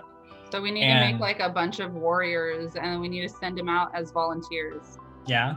Yeah, that's what I think. We should like create a bunch of fully informed, open-minded, empathetic, balanced warriors, and then have them go out, volunteer in community centers, and educate people. Yeah. I mean, community centers is super awesome idea, and people can go in with an idea and a concept and create classes and charge $2 or do it for free and go to different towns and low-income communities and take it upon themselves. Us as human beings. If you know something, if you're a therapist, if you have a degree, if you're an amazing YouTuber is just read up. Go and do something with the youth, big brother and sister programs, a lot of cities, I think, don't have the resources to facilitate some of those things. So I feel like that's something that should be, I don't know, something that should be more of a policy that people really think about and look at, I guess, when like people are running for mandatory. office. Yeah, well, even if it's not mandatory, at least heavily encouraged. Yeah. So, and I also, like I was saying, I agree with extending the budget for school so that we can have other classes that include things like how to raise children and better sex ed and things like that. Mm-hmm. So. Yeah, emotional security, Yeah. I think, and like I said, I think everyone should be able to talk to a therapist at some point, and that would require universal health care. Yeah. So that's one benefit that I see to it, is that everyone would be able to speak to like a mental health professional if they wanted to, and a lot of people need to. And like even people that, like I said, that aren't mentally ill, I think everyone can benefit from learning how to analyze their own emotions. So. Yeah, I have a dream. Plan for the future. I want to do stuff. I love people, and I want to help people as much as possible, especially people like me, and I believe that like the spirit of the universe saved my soul, so that I may be able to help other people in similar situations, and that's that's kind of the cult of Alcoholics Anonymous too. You know, you learn the program of Alcoholics Anonymous, you take the steps, right? And then you carry the message to other people. You live a life of principle, and you pray and meditate on a daily basis to get into contact with something bigger than you know, and carrying the message is super important. And you don't have to live like this. You know, you can clear out the garbage and you can learn some things about yourself, some of your character defects or your, you know, distorted thinking, and do something different. You know, but unless you learn some things about yourself and the way that you relate to other people. And that's why when you guys are talking about toxic masculinity, I'm like, I don't really experience it, because all the men I know are emotional and all the women I know are emotional, and they both just need an ear, you know? And a lot of the women I know take roles as feel like they need to take roles as a man, you know? I was thinking about this morning, my mom kind of raised me to be super independent, and now I'm in a relationship with a woman and we're both girls. So it's who does the dishes? Who does the laundry? Who's the breadwinner? We both are, you know? And I feel like in so many homes nowadays, and with my son's father, he did the dishes. He cleaned the house. I was the financial provider. You know, he took care of the babies. That's how we met. He was my babysitter, a male babysitter. He's very sensitive. He's very emotional. My son's very emotional. He's very sensitive, and he's also being raised by two women. And one of them is more like, cut it out, sit down, shut up. You know, she's more the masculine type. So I don't think it's so much whether you're born with a penis or you're born with a vagina, but it's how do you express yourself. I feel like I personally look like a girl, but but everybody tells me that I'm the boss, and I act like a boss, and I walk around like I'm the boss, you know? And my girlfriend even says, since I've been with you, I feel more like a woman. You bring out the woman in me. She's a girl. She was born a girl. She's always been a girl. She's, you know, got some. She's a girl. Yeah, I mean, I don't. Well, I'm like, yeah. Some I people don't really bring care out for the man in gender me or the roles woman when in they're me. imposed on people. Like, if people want to follow gender rules, you know, that's okay. But I think it's good that society has moved away from the expectation of gender roles. Yeah. So I think it's important, and I don't think either or should be shoved down people's throat either. You know, I don't think that my little think boy women should should be be shamed forced to for- be more feminine. right. I feel like he doesn't want to. He doesn't want to. Then that's fine. Yeah, they're trying to. We kind of have a little bit of a theory that they're kind of trying to make him gay. They you want know? want him to be gay, but he's not gay, Yeah. and you can't make somebody gay who's not gay. And if try you to know, dress him up in sparkles and rainbows. Who are they trying to make gay? I'm sorry, I missed that part. does Annie watch that? No, Annie doesn't watch those. Okay, I'm gonna watch this. She ain't got no time. But yeah, my son's being raised by two lesbians, and they really kind of try to push the gay agenda on him. And, oh, he's got a crush on a girl at school. Oh, do you have a crush on any boys? Do you like any boys? It's okay if you like boys. He's like, no, I don't like boys. But if you do like yeah. boys, it's okay. And he's like, okay, well, if in the future I like boys, I'll let you know, you know? And then they're like, his favorite cupcakes are pink and sparkly. And he's like, no, it's not. It's the green one. And he's like, no, you liked that pink sparkly one last time. And he's like, I like the green one, Mom. You know? And I'm like, leave him alone. She's like, oh, he loves the gay flag. We went to the gay pride. Oh, He you was should with the see gay how flag. you should see how he swooshes when he walks. Oh, we can just tell Because he he's wants a- to make you he's guys a rainbow happy. kid. He wants to Yeah. make you happy. He knows that he gets a real reaction out of you guys when he does that stuff, and then they push it and push it. And I feel bad for him, because whenever they're trying to tell me about the little potentially homosexual things he does, like he gets so upset. And why? He's a 7-year-old kid, and his whole life it's been okay. So there's something inside of him naturally that isn't okay with it. It's not him. Don't make me somebody I'm not, you know?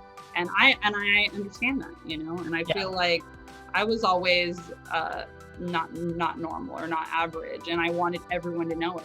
You know, I don't feel that way. I'm different. You know, I'm emotional, I'm expressive, and I would show myself by piercing my whole face and dyeing my hair 5 different colors, engaging my ears. You know, when I was 13 years old, I looked crazy, but it's because I was crazy inside, and I wanted to be able to express myself, and I wanted people to stop telling me to shut my mouth and sit down and look. I mean, forward. yeah, obviously, I grew up looking pretty weird as well, so Yeah. I feel And you. that's, you know, so I believe everybody should be able to express themselves anyway. If you're a little girl and you want to play with the toys that are boy toys, go for it. And if you're a little boy and you want to play with a Barbie doll, then go for it. But if the little boy wants to play with the cars, let him play with the cars. And if he Right. likes the stuffed animal that's pink and got butterfly wings, then he can hold his pink stuffed animal while he plays with his cars, and he's straight. Leave him alone, you know? Yeah, I definitely don't agree with pressuring people to like Conform. Yeah, Your like gender even identity. to like an LGBT related thing. And it's like, obviously, like I'm okay with parents telling their kids like, if you were gay, it would be okay, stuff like that, because they're just letting them know, like, you know, if that happens. But not every day and in every conversation, and you know, giving attention when you know, it's like giving a dog a treat when he, you know, sits. Right. Oh, yeah, look, that was a very gay thing you did. Here's a treat, you know? Yeah.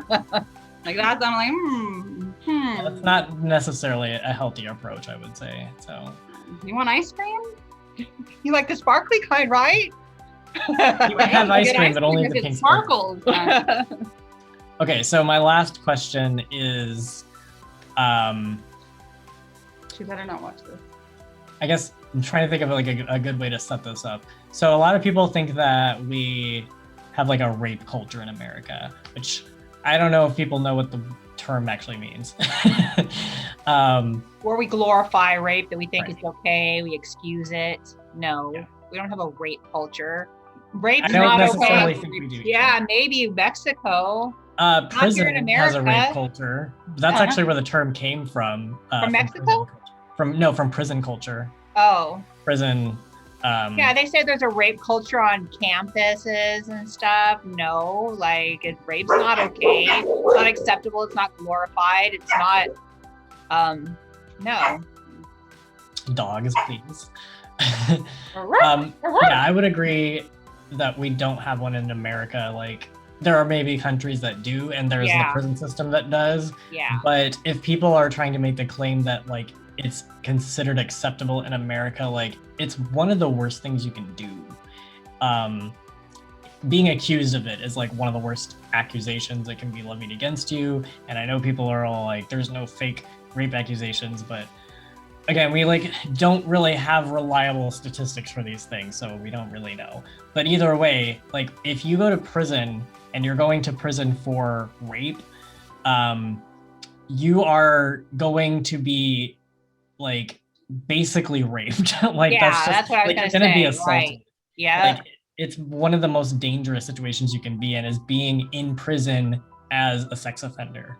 Like they don't like that shit. So they just, I don't know, which is, I guess, kind of ironic because that would make them sex offenders. Well, so my son's father, he's in prison. He's been in prison for 6 years, and he's in a prison that's mostly sex offenders. They actually flock them together. It's about 80% of that are sex offenders, and also their majority of them are younger as well because they have college at that one. So it's also for like educational purposes as well, and for low security. So they're not going to have murder charges and things like that. They're going to be maybe first-time offenders, and most of them are 80% sex offenders. So they do kind of flock them together. And I don't.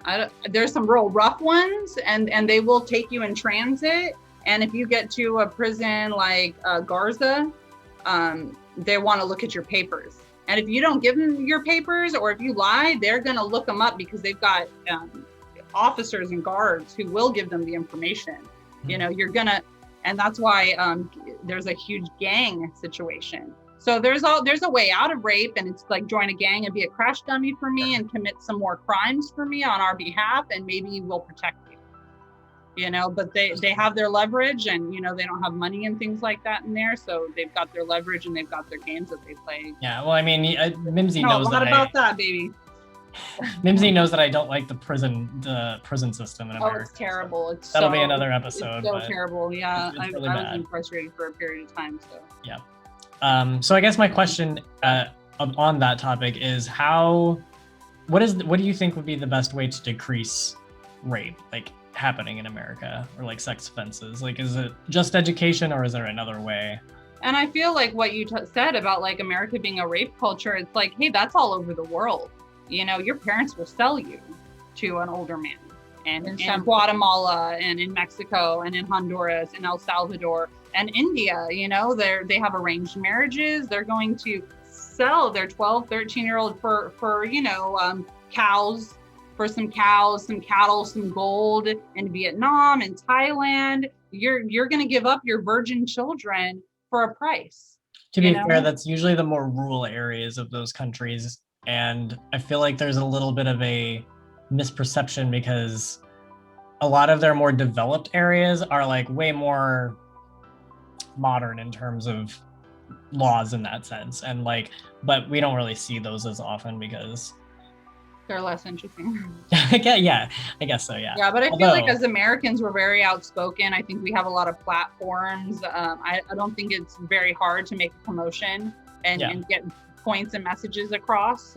There's so many people you can reach out to who are willing to advocate and promote and facilitate conversations to be had. And we have a lot of opportunity here in America, and everyone's watching. Everyone's looking and everybody's watching. We want to see what's going on next here. So, I think it's just coming together as a community and as a culture and sharing in the what? The common ground. Oh, the common ground. Common ground, standing together, united we stand, divided we fall. Right. I think it's important that whether we agree or we disagree, we can agree on some things, and carry that message and support one another. And listen to one another and be quiet sometimes and listen, Yeah, especially between men and not women. and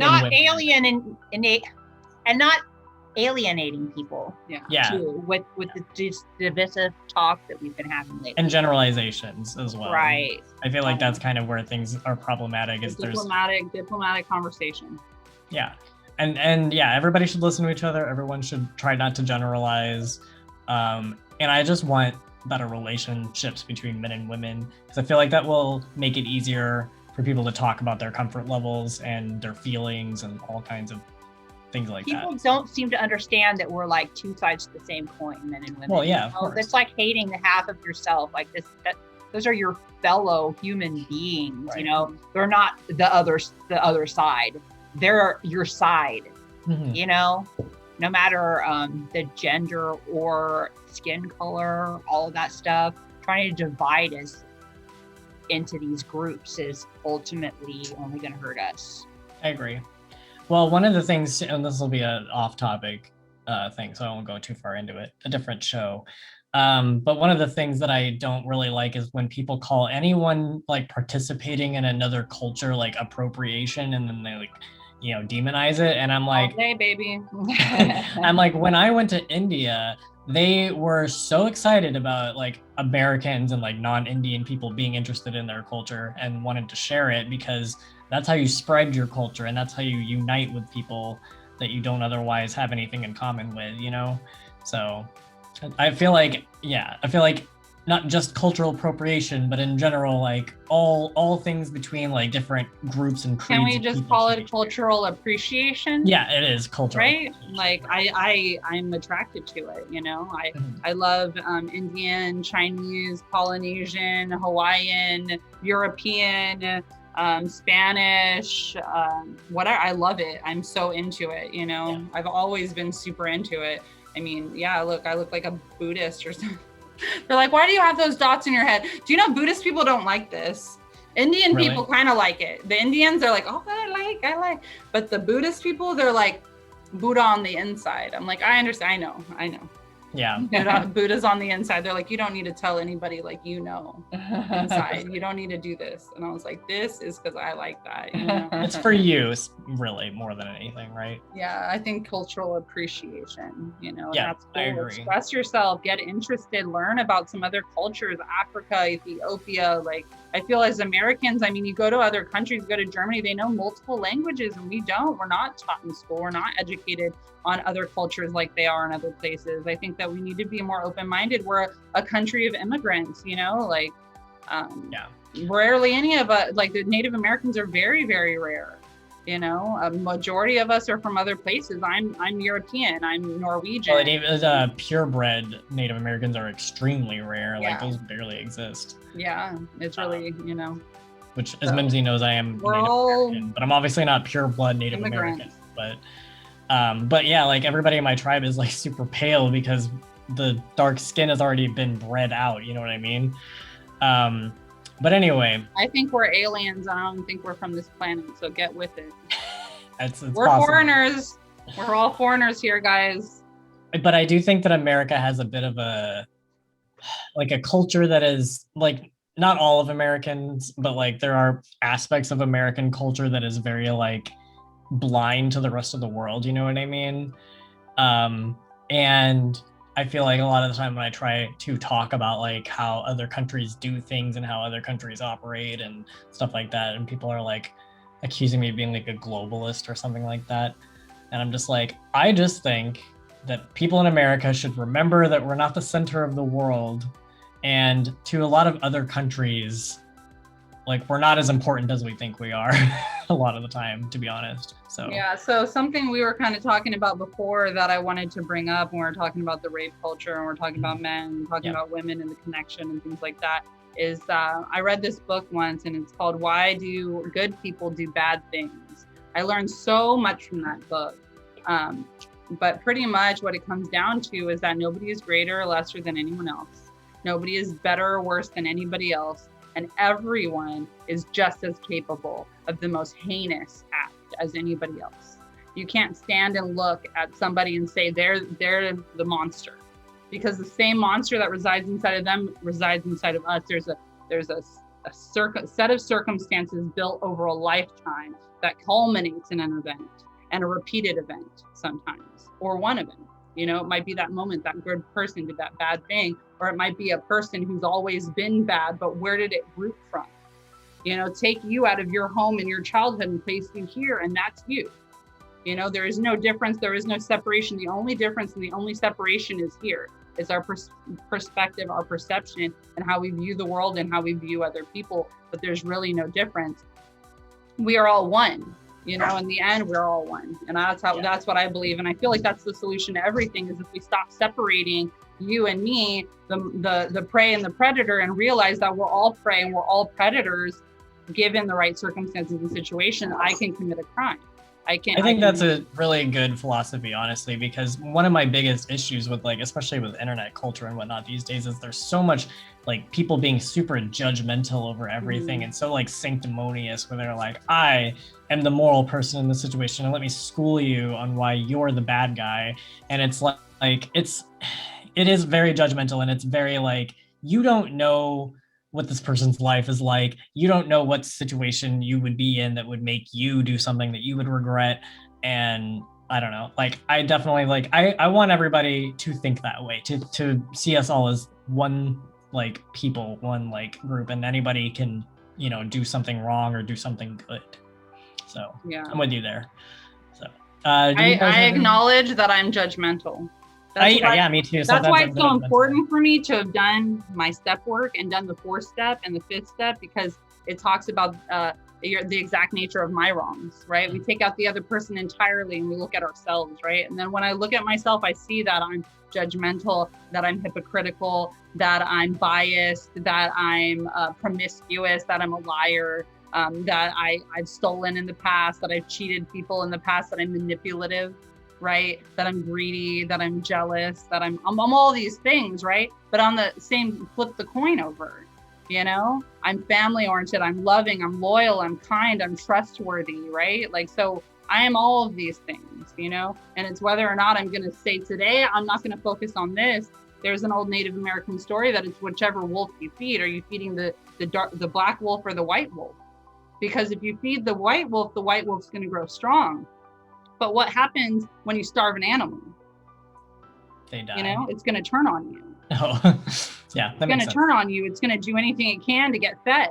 So I have to acknowledge that there is a slut inside of me. There's a liar, a cheater, and a robber inside of me, you know? And do I shame you? Do I hate you? Do I attack other people because I'm ashamed of a part of myself? Or am I willing to look at it and say, hey, baby, I know you've been hurt in the past. And I know you've got things to say and things you want to do, but I'm not going to let you make choices on my behalf, because I'm not going to let you hurt yourself anymore. I love you. You know, I love you. I love all parts of me, you know, and that's kind of that making amends to myself, you know, for the damage I've allowed in the past to myself. You know, yeah, I mean, I don't do that anymore, but I love you and I hear you. I'll let you wear short shorts later. You can wear short shorts later, okay? In the house. Whatever works for you, obviously. Because I have a lot of friends that I'm sure like I get their attitudes towards sex maybe or like being a slut or whatever is probably more in line with like Grayson on our previous show is. But like that attitude aside, you know what's best for you, and it's always best to do what you view as being a healthy thing and to just not judge other people's decisions. And yeah, so I don't know. I don't have anything particularly poignant to add to that. So I think it was pretty well said though. But Mimzi, do you have anything to add?